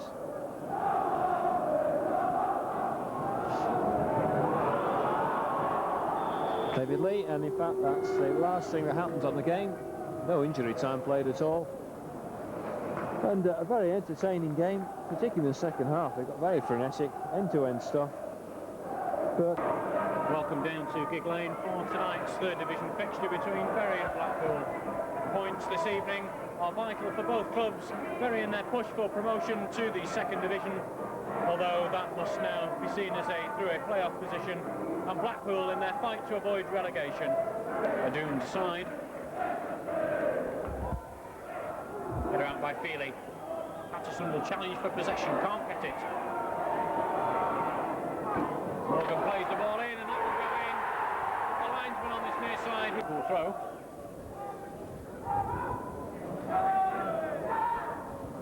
Valentine close upfield. Robinson, Hoyland. A good ball for Lee, and this time Lee is onside. Well, referee says play on. The Blackpool half just.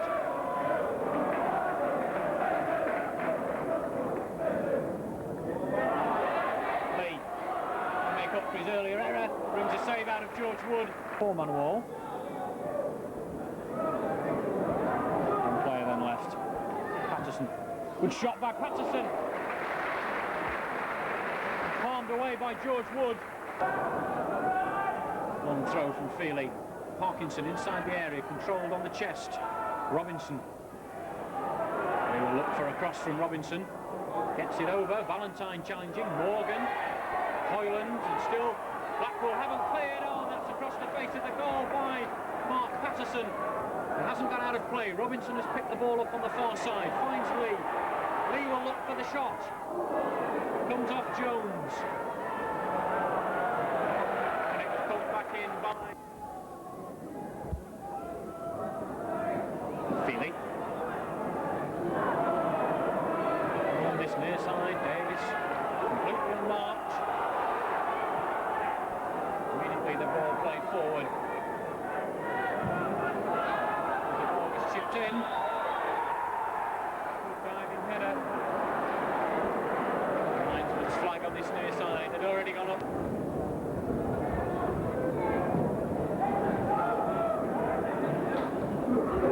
Parkinson, Robinson, Lee. Lee will continue chasing. He was free. He only had the goalkeeper to beat. George Wood brought him down.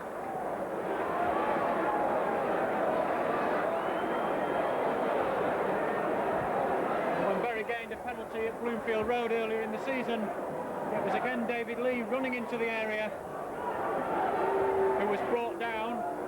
On that occasion, it was Liam Robinson whose penalty put Bury 1-0 up. Tonight, could it be Mark Patterson?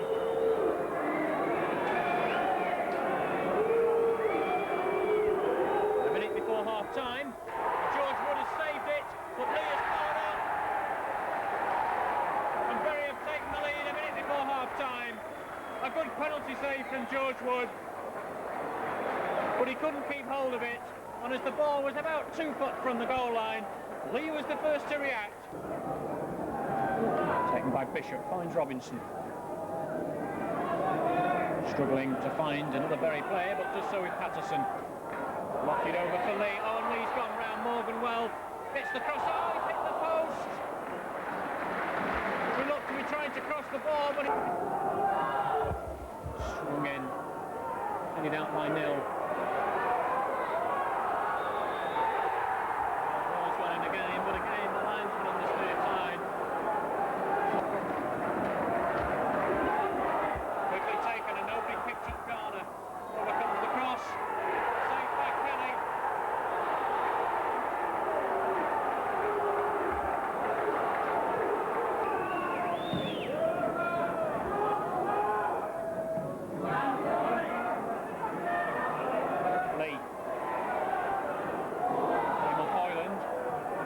Try the pass. It's a nice pass to find Patterson. Robinson laid back to Patterson. Patterson again with the shot. Straight at George Wood. Ireland's header. Robinson.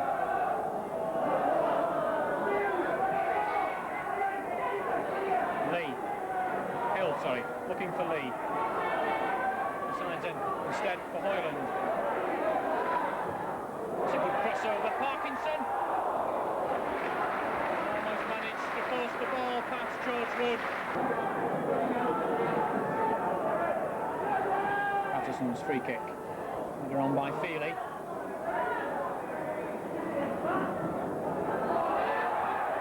Hoyland. And again Hoyland. It is won it. No, handball against Jamie Hoyland. And we're inside the final quarter of an hour. Bury 1, Blackpool 0. Patterson. Still Patterson. Looking for the shot. He'll curl one. Oh, what a superb goal by Mark Patterson. Absolutely brilliant. He looked as though the shot had been pushed too far to the right.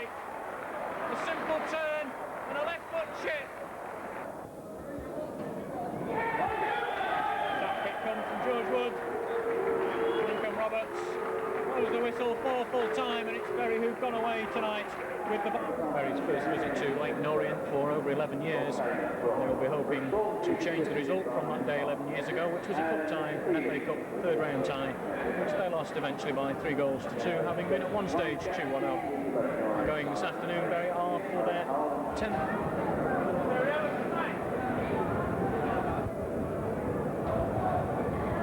Free kick chipped forward, headed out by Valentine. Robinson, that's given straight away. First time shot. It's gone in. The ball given away. The first to react was Terry Howard, and he chipped the ball into the top left-hand corner. And Bury concede a goal for the first time in 378 minutes. 10 minutes played. Orient 1, Bury 0. Very quick to react. Another quick, lofty kick. Easily heads clear, but picked up by Lee. They're looking for the shot.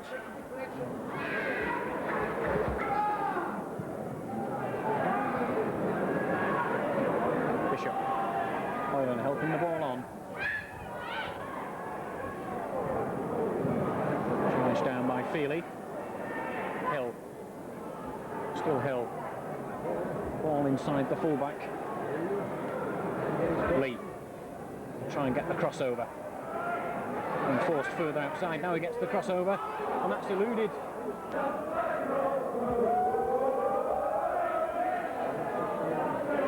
Bury didn't get there first. It's Hill who'll make the break. Pursued by Cooper. First time ball inside. Couldn't find Robinson. Orient has sprung the offside trap now with Lee Harvey. Holly's inside. Valentine's there. Oh, and Hull missed it. A perfect ball put over by Harvey. But it'll come back again. Cleared by Feely. And Bury for the moment have survived.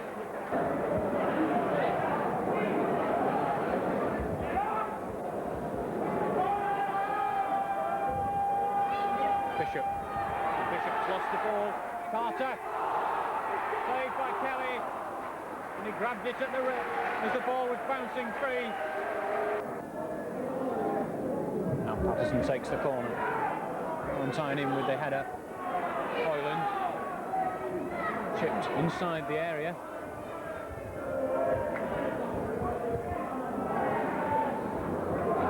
Quickly taken throw in. Finds Lee. Gets the crossover. Robinson, chance for Robinson. Nil, and there's the equaliser. Alan Nil. 10 minutes into the second half. And Robinson challenging with the keeper. The ball ran free. And that's Alan Nil's first goal for Bury since his transfer in the close season. Here with the free kick. Nil gets his head to it. Hoyland challenging. Patterson, it's just wide.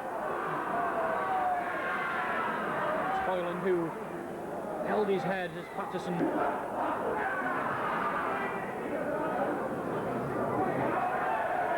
Forward by Patterson. And Lee will chase. Still David Lee. Chance for Lee. Oh, good save by Paul Heels. In a little bit of time whilst Jamie Hoyland ties his shoelace. Caught in the wind.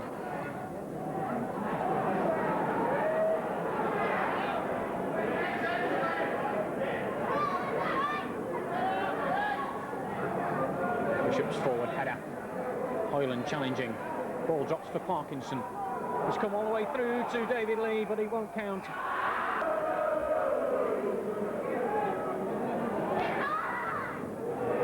Near post, headed on.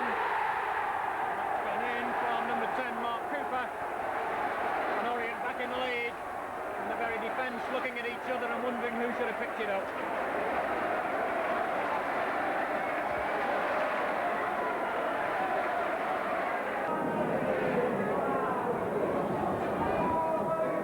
Nil. Parkinson, Robinson, back to Hoyland. Through ball for Parkinson, ideal chance. Brought down, and that will be a penalty.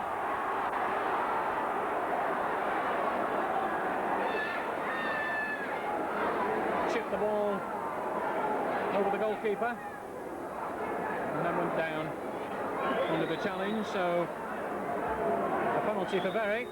And who will take it? Patterson missed the last one on Tuesday. Lee followed up to score.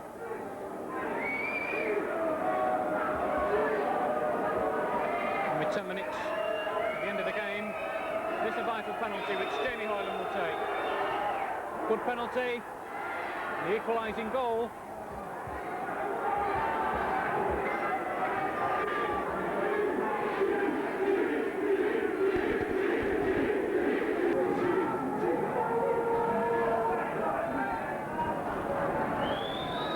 Hoyland, followed by Patterson. Lee will chase, and Lee wins possession, and this is a good chance for Berry. He's round him, and there it is! 3-2, David Lee. 3 minutes to play.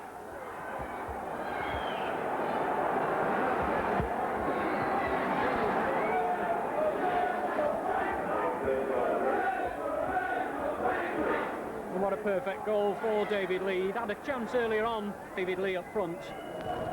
Andy Feely also limping at the moment.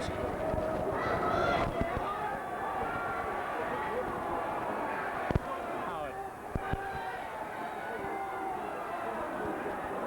Hill. Hoyland. And there's the final whistle. A great victory for Berry here at Leyton Orient. And Hoyland leads the charge to the Berry supporters over to the right. He's between Huddersfield Town and Berry. Both sides going strongly for a playoff place, although at the moment the advantage seems to be slightly in Berry's favour. On Saturday down at the capital in London at Leyton Orient, Berry came back from 2-1 down with 10 minutes to go to register 3 vital points in a 3-2 victory. Valentine with the short free kick to Bishop. Hoyland. Good ball inside to Patterson. Gets a good crossover. Almost, in fact, scored a goal. Hoyland. Return by Jamie Hoyland.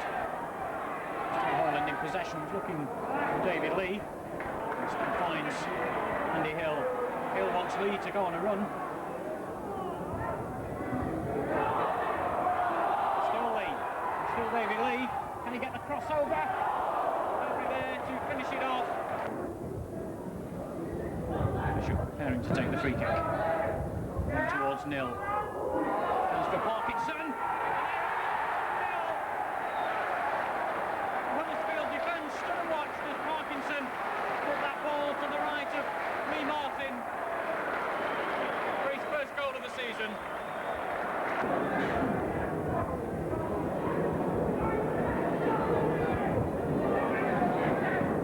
And he takes the free kick himself, and it's a ball deep inside the Berry penalty area. Played by Hill. Robinson will chase if there's any mistake. And look with him is Hoyland if he can play the ball inside now. He's held it up too long, now he plays it. Hoyland's header! Brilliant header, Jamie Hoyland! Robinson looked to have held on to the ball too long, but when the cross came over, the diving header from Hoyland was beyond Lee Martin's outstretched left arm, and Berry find themselves 2 up inside 32 minutes.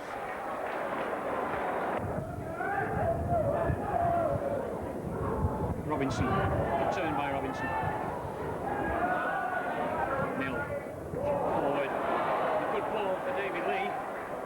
He has Hill in support if he needs him. Doesn't need him. The crossover, and it certainly looked as though that ball had crossed the line for a goal kick. Put the ball in. 20 yards out, it seemed so lazy. The shot. Straight past Lee Martin, and Huddersfield are looking at each other.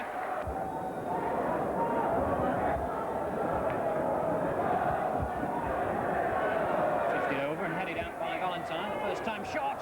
That's not far wide, but I think Chris Hutchins.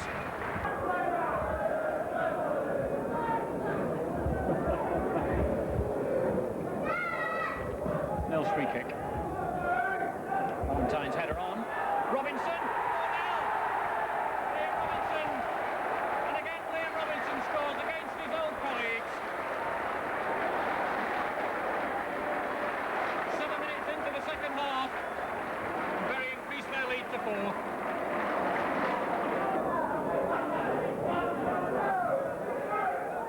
Lee. Robinson lays the ball off to Atkin. He misses his kick, but Parkinson in possession for Bury. Gets the ball away though to Marsden. Chance for Maskell now for Huddersfield. Have to pull one back. Good save by Gary Kelly.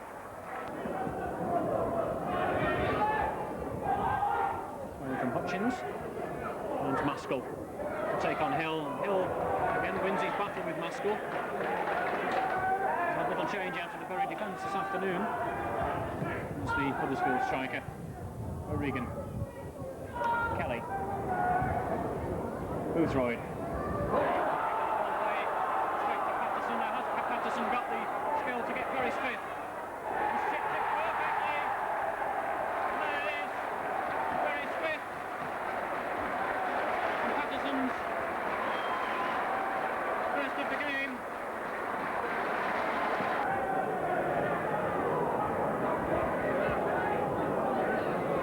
May.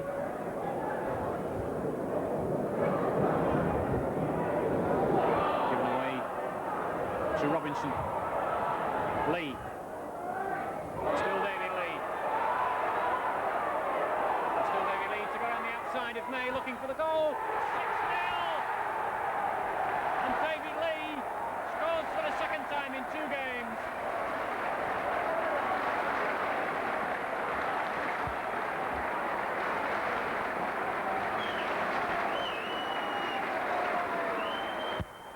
Have now avenged. Well, may the Bury supporters cheer that victory over Huddersfield Town. Having never beaten Huddersfield by more than 3 goals before, this really is a quite spectacular result. 5 members of this team played a year and 2 weeks ago when Huddersfield came to Gig Lane and absolutely trounced the home side by 6 goals to 0. Welcome to Bury's last ever visit to Fellows Park, Walsall. At the end of this season, after 87 years here, they'll be moving half a mile up the road to the new purpose-built Westcott Stadium.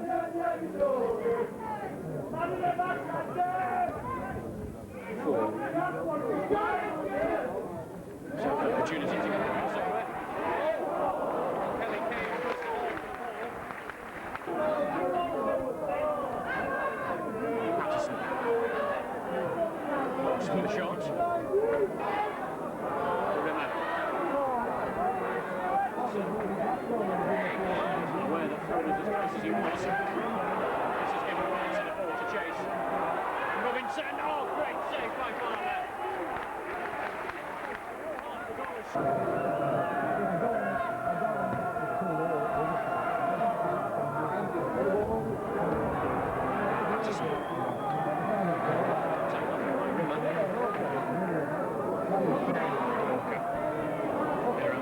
Play taken up by Hill. Hill, Lee, finally. Well, Lee could still get a chance now. And there is 1-0. Bury had looked to have lost the ball as Hill played it inside. He took a lucky rebound and fell into the path of David Lee. And in his current form, David Lee doesn't miss from inside the area, one-on-one from the goalkeeper. Hill with the throw in for Bury. He's given it straight away. Parkinson with the challenge, wins possession. Patterson, Robinson, surely number 2. Good save by Barber. Patterson, and again stopped by Barber. 5-1 ball. Lee with the free kick, tipped over by Barber. Lee leaves it for Patterson. Far post, Hoyland's header. Cleared by Durnan. Atkins back, and it's a good header to Patterson. First touch, let him down. Patterson go. Lovely run from Patterson. Robinson, and Robinson's put the second in. Referee disallowed it, has he? In fact, I think he's pointing to the penalty spot.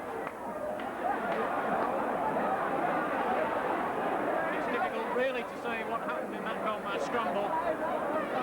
Graham Ford's just asking the referee what had gone on.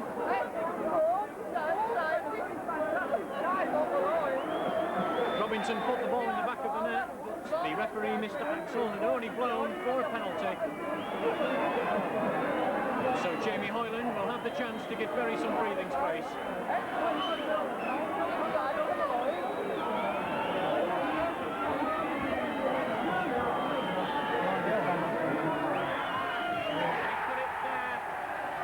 Barber gets the right way, couldn't keep it out.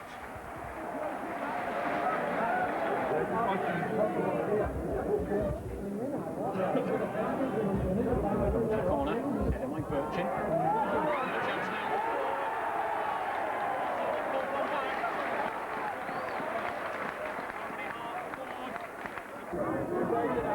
Kicked by Barber.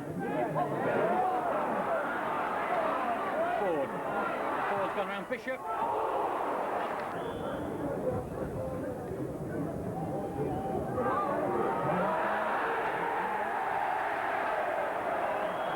Referee awards the penalty for,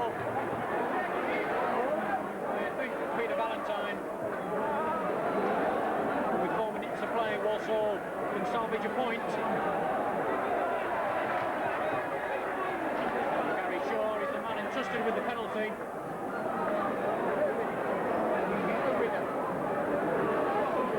Can Gary Kelly keep it out?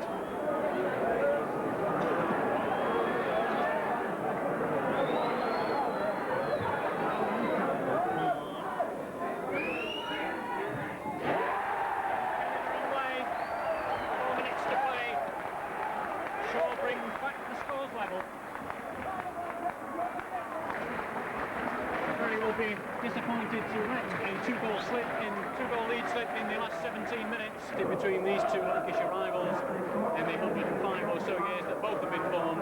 It's difficult to find one looking in the record books. Bury currently in 5th position have the incentive tonight of knowing that victory and dropping of points at Birmingham for Birmingham City tonight will put Bury in the post-season playoffs. Bolton Wanderers are also desperate for points. They're in 6th position tonight. 4 points behind Bury, but with 1 goal game in hand.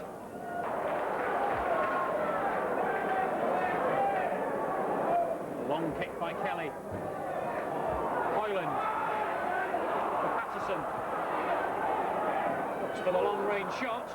Came off Barry Cowdrell and out for a corner. In the last minutes before half-time. David Lee keen to take the corner, but decides in the end to leave it for Liam Robinson.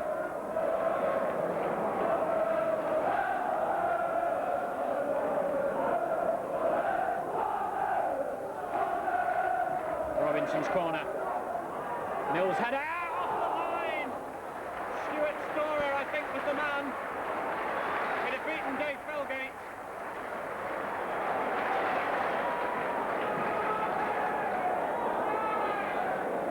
Have a corner from the other side.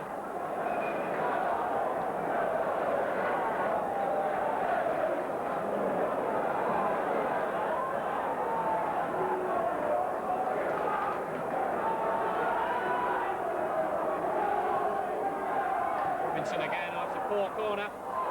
Hill! And it's in! It looks as if a poor corner! But it was kept in play by Mark Patterson. From the edge of the 6-yard area, Andy Hill powered it past Dave Felgate, and right on the stroke of half-time, Bury take the lead. Bolton have a throw-in, down by the corner flag, and Philliskirk into the shot. Valentine clears. Robinson to Hoyland, and Bury will look for Lee on this near side.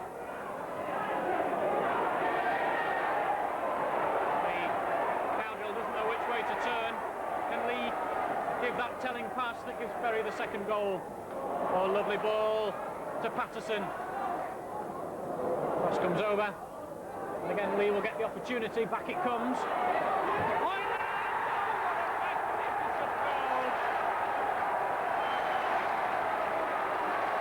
ball went from right to left, and then from left to right, and as Lee put it back over, Hoyland with the sweetest of volleys for Dave Felgate and into the top left corner, and that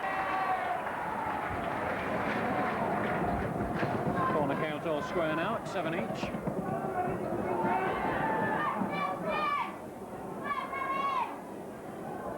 With 7 minutes on the watch left. This is looking dangerous.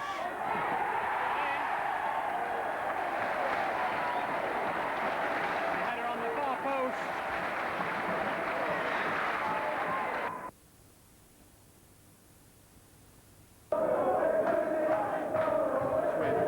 Through to Parkinson and then lost the ball towards Cunningham.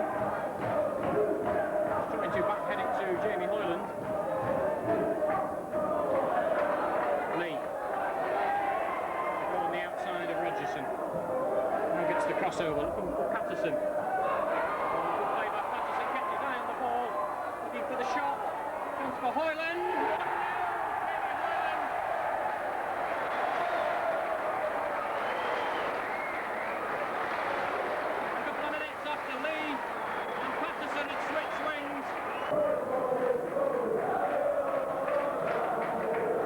For the head of Cunningham. Can't get to it, but Patterson will keep it in play. Good header from Parkinson! He stood near the penalty spot. And as the cross came over, Parkinson headed it past Roger Hansbury. Okay, we have Jamie Hoyland and David Lee with us straight after the game against Cardiff City. David, would have been an intimidating atmosphere this afternoon.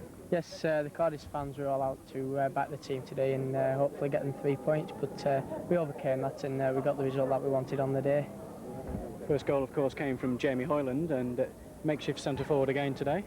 Yes, they seem to be beating me and going in the back of the net recently, so as long as I can get a few next Sunday against Tranmere, I'll be very happy. Is centre forward or midfield your favourite position at the moment? Wherever I'm scoring goals. David, this season you've been recognised by your fellow professionals by getting into the 3rd Division side. Any comments on that? I'm very chuffed with that, but like I say, it's an 11-man team and it takes the other 10 people to make you shine on the day, and it's all down to the old lads as well. You also getting into the goals in this latter half of the season? Yes, scored 8 goals now. Could have had a few more. I think at Rotherham I could have had about 5 or 6, but hopefully, like what James says, if I can score against Tranmere next Sunday, I'll be quite happy. And Jamie, which goal do you think you've scored this season which has given you the most pleasure? Probably the Bolton one, the one what eventually got us into the playoffs, and probably one of my most spectacular goals. Everybody seems to think it was a little bit like the Mark Hughes goal for Manchester United earlier in the season. Well, I don't know about that really. To be put in the same bracket as him's a bit too good for me, really, I think. David, it was your goal against Huddersfield that finally laid the ghost from last year's 6-0 drubbing. That must have given you great pleasure as well. Yes, it was always great to always bother back really with the 3 points, but to get 6 goals is an absolute bonus, and it just made them feel like we felt last season. And final question for you, David. Who's the most difficult defender you've played against this season? They're all difficult, but I'd say the left from Brentford, Stanislaus, who's a good left back. Jamie. Now we have the Newcastle connection at the club with Gary Kelly and Tony Cunningham. Gary, you haven't conceded a goal now at Gig Lane for 7 games. That must give you great satisfaction. Obviously, it's not a bad record. Every game aiming for a clean sheet, but to keep 7 in a row at home is not a bad record, so I'm quite pleased with that.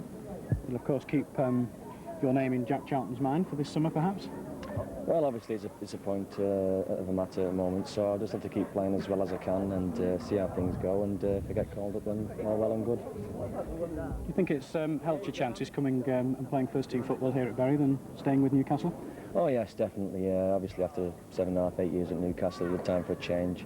And coming down here, good set of lads, good team, and things have paid off quite nicely at the moment. Tony Cunningham back today for the first time since the end of February.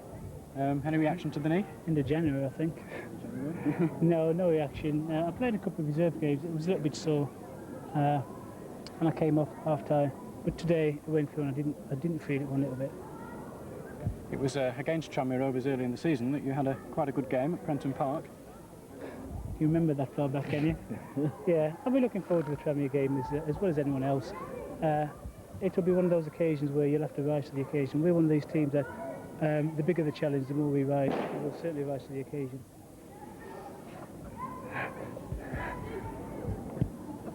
Tranmere Rovers is, of course, a week tomorrow.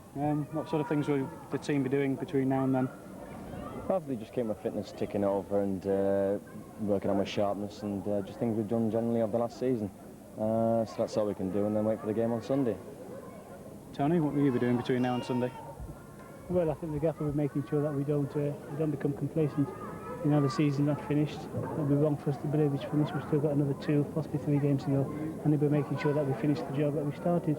Of course, the final game, if Bury do get through the semi-finals against Tranmere, will be at Wembley. Either of you played at Wembley before? I don't know about Tom, but I played in the Mercantile Credit for Newcastle, which was a great experience just to play on the Wembley turf itself.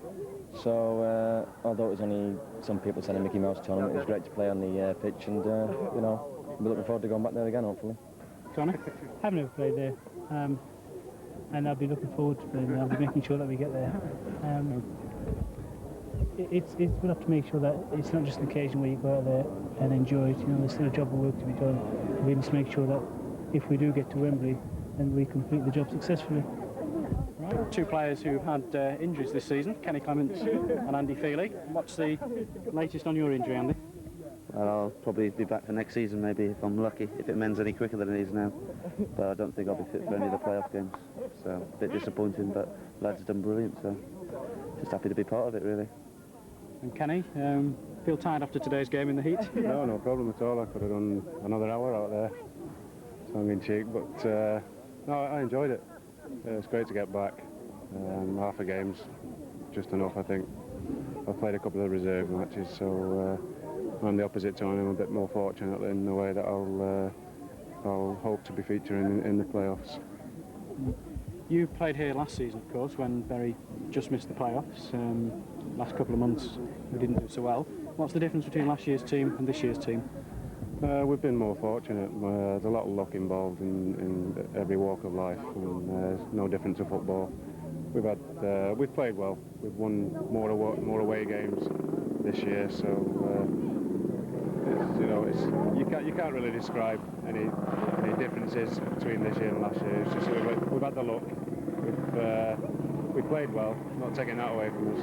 So let's hope we can improve on last year, and you know, it's no good just getting to the playoffs and missing out on promotion. You've got to go for it now. Obviously, Sam Ellis is going to make sure that there's no let up from the couple of weeks ago when points were really needed, as to now when in effect we could have relaxed for the last 2 games. Yeah, I think he's emphasised that to us already, that like, if we any slackening, then you'd just be out the side. So there's no chance of that happening. But, as you've seen today, the lads did brilliant, same as the last week at Reading. Just got to keep going, take every game as it comes. Players to join us now for the interviews. Starting off with Charlie Bishop, you had quite a battle for the left-back berth earlier in the season. Yeah, good point. Well, I didn't think I was going to get a game at the start of the season, and then a few injuries come along. Sort of like stepped in as left-back, and then it was going all good till today. But that's it, really. What is it? Is it a rest or just trying new players? Yeah, permanent rest. Could be a permanent rest, yeah. Well, I hope it's just a rest, but you know, we'll have to wait and see next week, really. Paul Atkin, you made your your debut this season, or full debut, and particularly pleased, presumably, to get a goal against Huddersfield Town. Yeah, my first one of the season. Diddy got to the byline, crossed it in. Mark Patterson just knocked it back to us, and I just hit it and hope for the best, really, and it just went in bottom corner. Now joined by Liam Robinson. Very hot day to have a game today, Liam. Yeah, I don't know if it was good news or not to be sat on a bench, but very warm to play football, yeah. But having said that, a good 2-0 win. Was it a tactical decision? We've heard you've had a bruised toe for a while. I don't know, you really have to ask the manager that. You know, he picks a team, and you know, we've got to do what he says. He had a word with everybody yesterday and told us like we were fighting for places, and unfortunately, he told me I was sub. So you know, you've just got to get on with it. Has it affected the team slightly in that you haven't had a regular centre forward for the last 3 months of the season?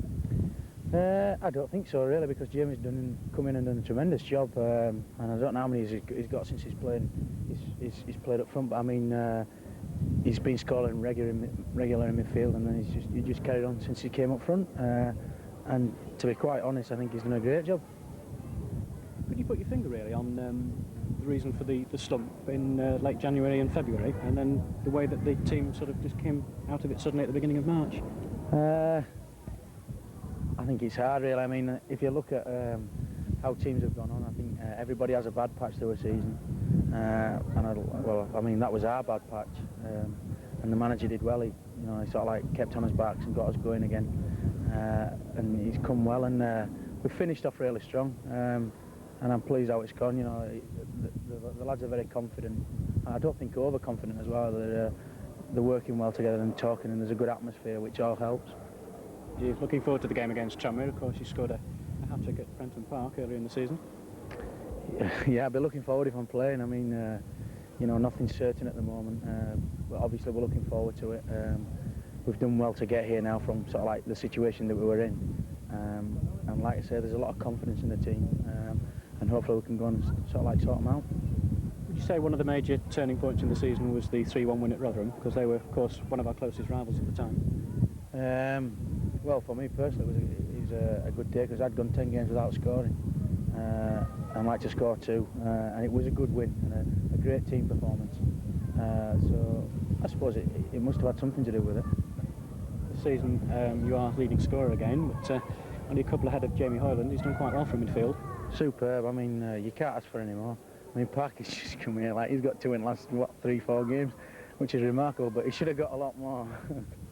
But like for Jamie, I mean, he got over 10 last year, and to do it regular for a midfield player, like to get into double figures, is a tremendous feat.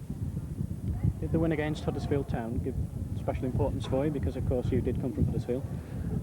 Yeah, I mean, it was a great sort of like satisfaction for me, because obviously like we got beat 6-0 last year, and I got a lot of stick from people in Huddersfield and from relatives and that, so to do that to them, it was a nice feeling, to be honest, and also to score, which is makes it even nicer. Okay, thanks very much, Liam. Smashing, thanks a lot. Now joined by the very skipper Andy Hill. Hello, Andy. Does it give you special pride to be the captain and have such a successful season? Most definitely, yeah. It's the most successful season I've had here since I've been captain, and it's a great feeling, yeah. Could you put your finger really on a reason for the sudden upturn in results at the beginning of March? Any difference in the play? I don't think you can put your finger on it. If it's down to anything, it's down to a bit more determination and, you know, willing and wanting to win. You know, we knew we had to go out and win because we needed the point, so it proves it all. You've had a great understanding this season with David Lee down the right-hand side. Yeah, we've worked very well. I mean, David's a good player. You give him the ball and let him get on with it, to be honest, so it makes my life a lot easier. And an important goal that you also scored against Bolton a couple of weeks ago. Yeah, it's nice to get a goal on, but it doesn't matter who scores, but it's nice to get one, yeah. Could have had a couple today as well. You moved forward quite well, and the gaps seemed to open up for you. Yeah, they did, but at the end of the day, they got closed down, and I should have scored actually in the second half, but my touch was bad, and it got closed down. How do you approach a game like the Cardiff game, where Bury have already been assured of their spot in the playoffs, and Cardiff have got everything to play for? Well, they're very difficult, but at the end of the day, I mean, we've still got an extension to our season, so it's important for us to keep a good run going, and that's what we tried to do today, and we've done it.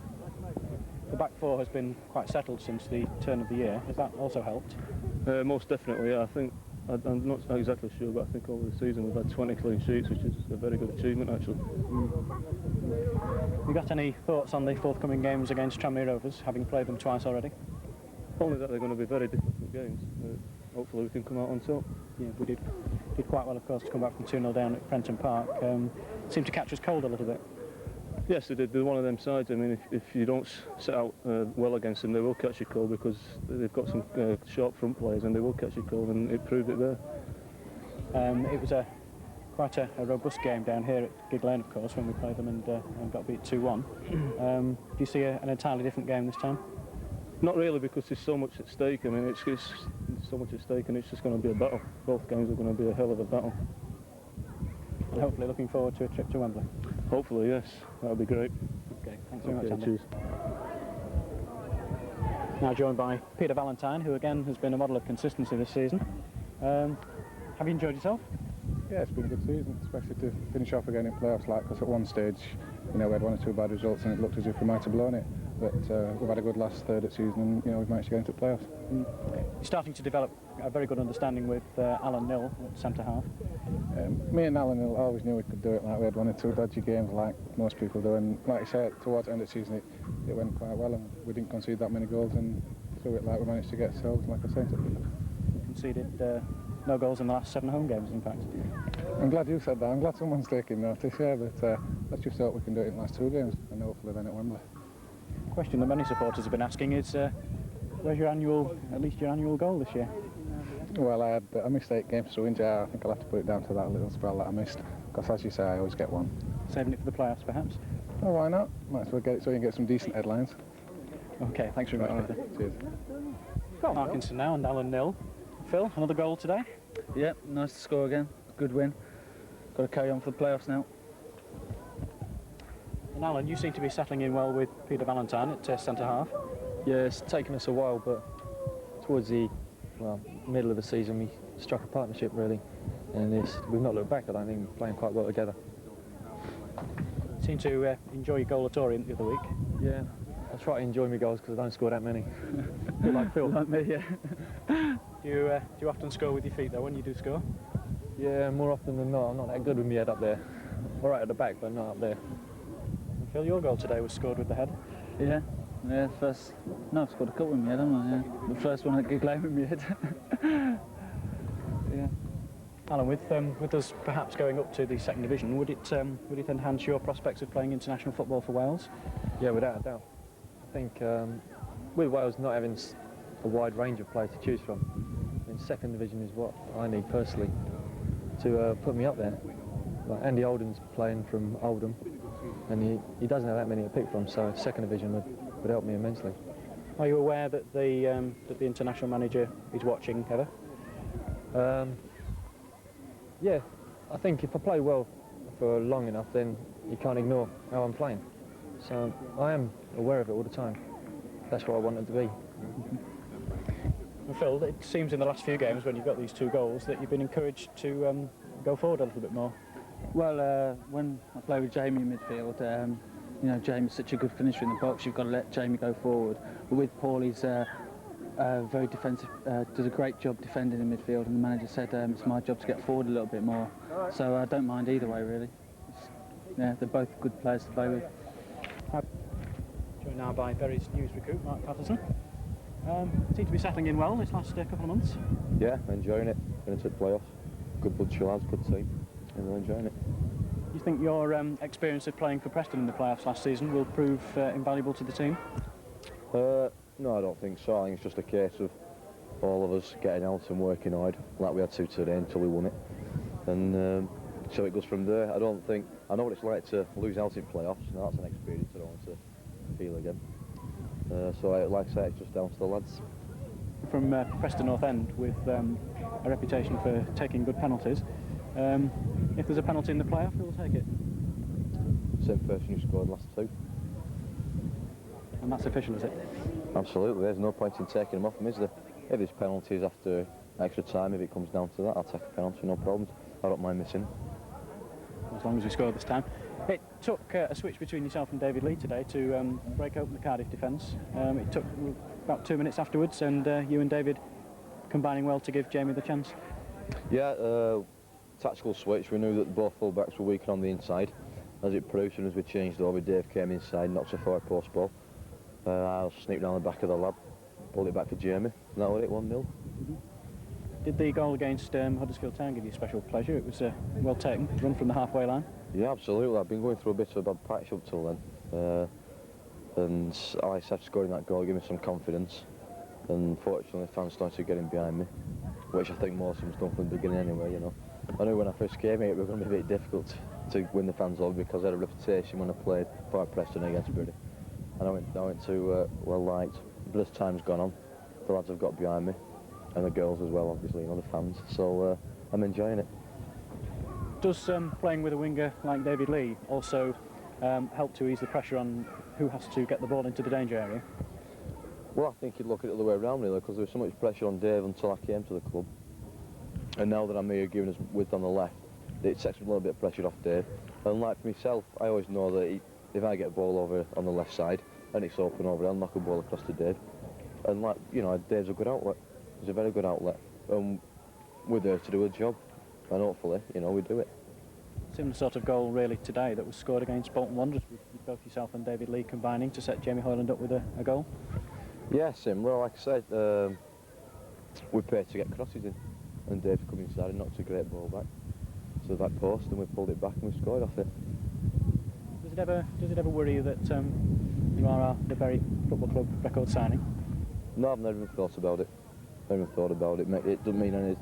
Doesn't make any difference to me whatsoever, no matter how much it is, whether it's, you know, 20,000, 80,000, 1,000, whatever. All I do is get out here and work as hard as I can. I believe in earning a living, and that's what I do on the pitch. I work hard, run around a lot. And at the end of the day, if I think to myself that I've covered as much ground as possible, that'll do for me. And also give you a great pleasure to see Preston North End stay in the 3rd Division this season. Absolutely, I think we've done a great job today. I'm glad Les Chapman's got a job. He'll do, you know, he'll do okay, I think Les. And I'm absolutely delighted that we've got to playoffs and Preston stayed up. Okay, thanks very much, Mark. Okay, cheers. Today started the game instead of starting off on the bench. Did you enjoy yourself? Yes, I did. It was nice to get back in the first team. Very competitive game. I would say Cardiff were unlucky. They could have had 2-3 goals the first 10 minutes, but we knuckled down and we got a good result in the end. Is it difficult to strike up an understanding with the other 3 lads on the back foot? No, I've played with them before when I first come. The gaffer said he was trying new things and I got a chance to play. I've been skipper in the reserve side, which I've quite enjoyed anyway, but there's nothing better than the first team. When we played Huddersfield 2 or 3 weeks ago, was it particularly pleasing to get one over on your brother? Yes, it would have been more so if he was playing than I was playing, but it was a good result for the lads. A good result to knock them back and put us back up there, give them no chance of, or an outside chance of getting in the playoffs. And then it was even more pleasing when we done both as well. But Huddersfield was especially pleasing for the lads who was here last year, and they got beat 6-0 by them. What did your brother say after the game? I never really spoke to him. He had all our players on the pitch, and he just come in, on the coach, sorry, and he just come in and got straight off, so I never had a chance to speak to him or rub it in at all. Okay, thanks very much. Okay, thank you. Thank you, and our job by Mike Walsh. Had a very good end of season to put ourselves in the playoffs. Yes, it's been encouraging. We had a dodgy spell where we didn't win for 9 games, and the players have shown a lot of character, a lot of determination, and they've come back and put a great run in at the end of the season and deservedly got in the playoffs. What was the turning point, do you feel, in February and March? I don't feel as though there was any particular point that was a turning point. It's just been a lot of hard work on the players' side. They've really knuckled down to the job, and they didn't cave in when a lot of people thought they would do. The attitude to the games has been first class, and as I say, they've ended up getting we've still got to get the rewards of promotion, but they've certainly got as far as the playoffs, which at one stage looked a bit beyond us. With Tranmere Rovers in the playoffs a week tomorrow, any thoughts on that? It'll be a hard game. We've played them twice this season, and they've been 2 good games where everybody knows the feelings of the way we felt about the game here when we got beat 2-1. We gave a good performance that day, and through no fault of our own, we didn't win the game.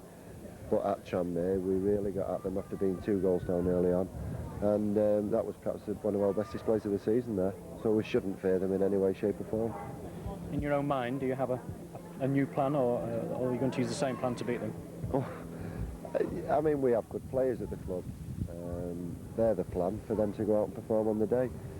You have little thing, free kicks and such, but at the end of the day, it's the players who perform when they're out there, and it's how they put into practice what the manager asks them to do. And up to now, they've not done too badly on it. Having been substitute for the Rotherham Cup tie, is there any chance you've been substitute in the playoff games? Well, you never know. I mean, funnier things have happened in football, haven't there? I wouldn't have thought so. 1 or 2 lads have come through that didn't figure early on in the season, the likes of Paul Atkins, who's had a tremendous end of season. He wasn't involved at all. Gareth Price has come on as sub in 1 game, and he wasn't involved at all. So from the junior ranks, the players are starting to come through, and they've proven themselves worthy of a place in the squad. So the more that do that, the less chance I have of getting a game again. And what will the players be doing for the next 8 days then? For the next 8 days, preparing for the Tranmere game. Nothing, quite simple as that. Our minds are now fixed on Tranmere and we'll be giving it our best shot. Okay, wish you all the best for that. Thank you very much. And a good throw out by Nixon. Gives Tranmere the chance to attack. It is Harvey.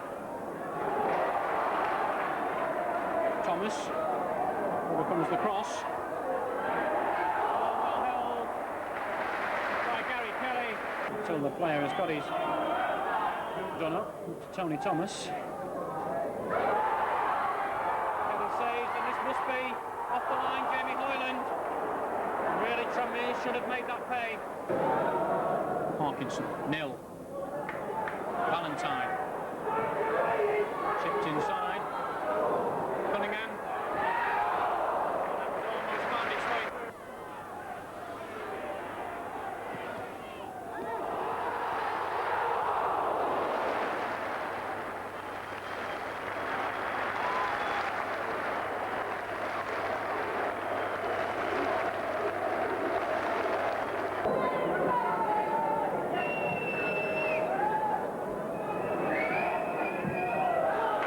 Steele. Valentine. Hill bringing the ball forward. They're looking for David Lee. And that's the final whistle. Before David Lee can continue, so everybody off to Prenton Park on Wednesday night. So what has been a memorable season, and it's not over yet. I always say at the beginning of the videos, arguably Tranmere's most important match of the season. This one certainly lives up to that.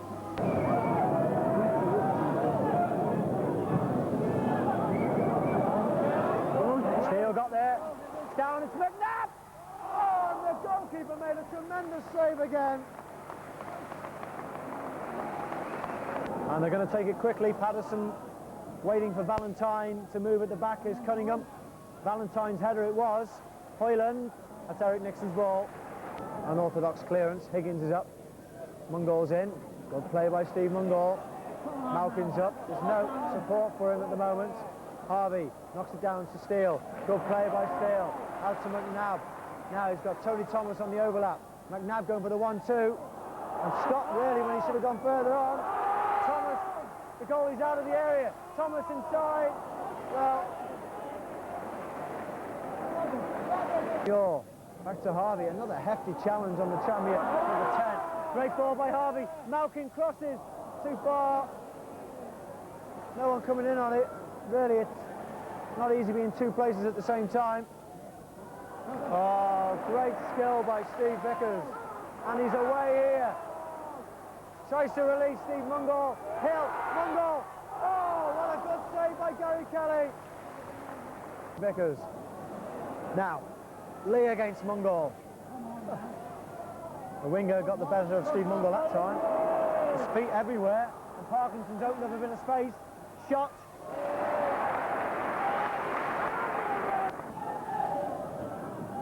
Vickers' ball inside. Parkinson clears for Berry.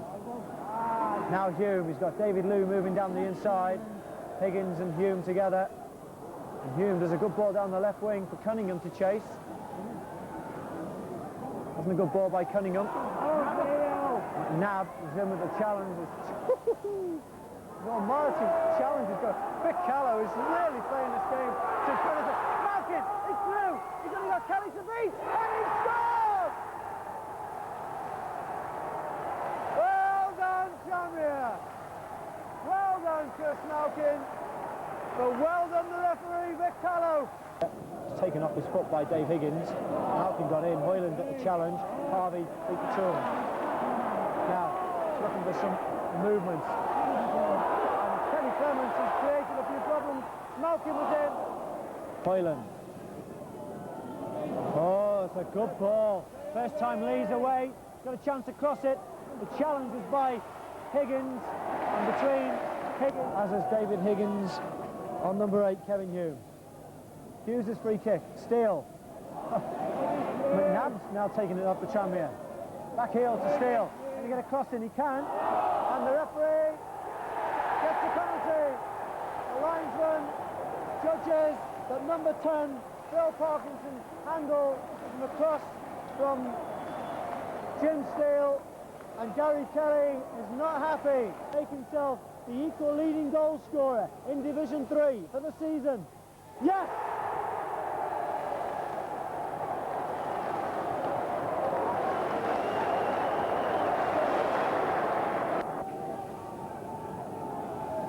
Lee's cross. Patterson actually got in. Tough Jones. What a superb save by Eric Nixon. Bit of space for Patterson. Crosses one.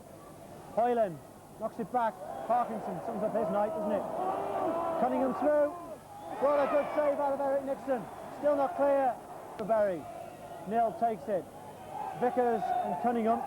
Arms everywhere by so many players now. Hume, for the first time this evening, gets past Dave Higgins. They couldn't catch past Eric Nixon. Great skill. He's got Thomas on the overlap. Steele crosses it. And then off the bar by Malkin, who've been brilliant. The skipper's on the ball now. That is it.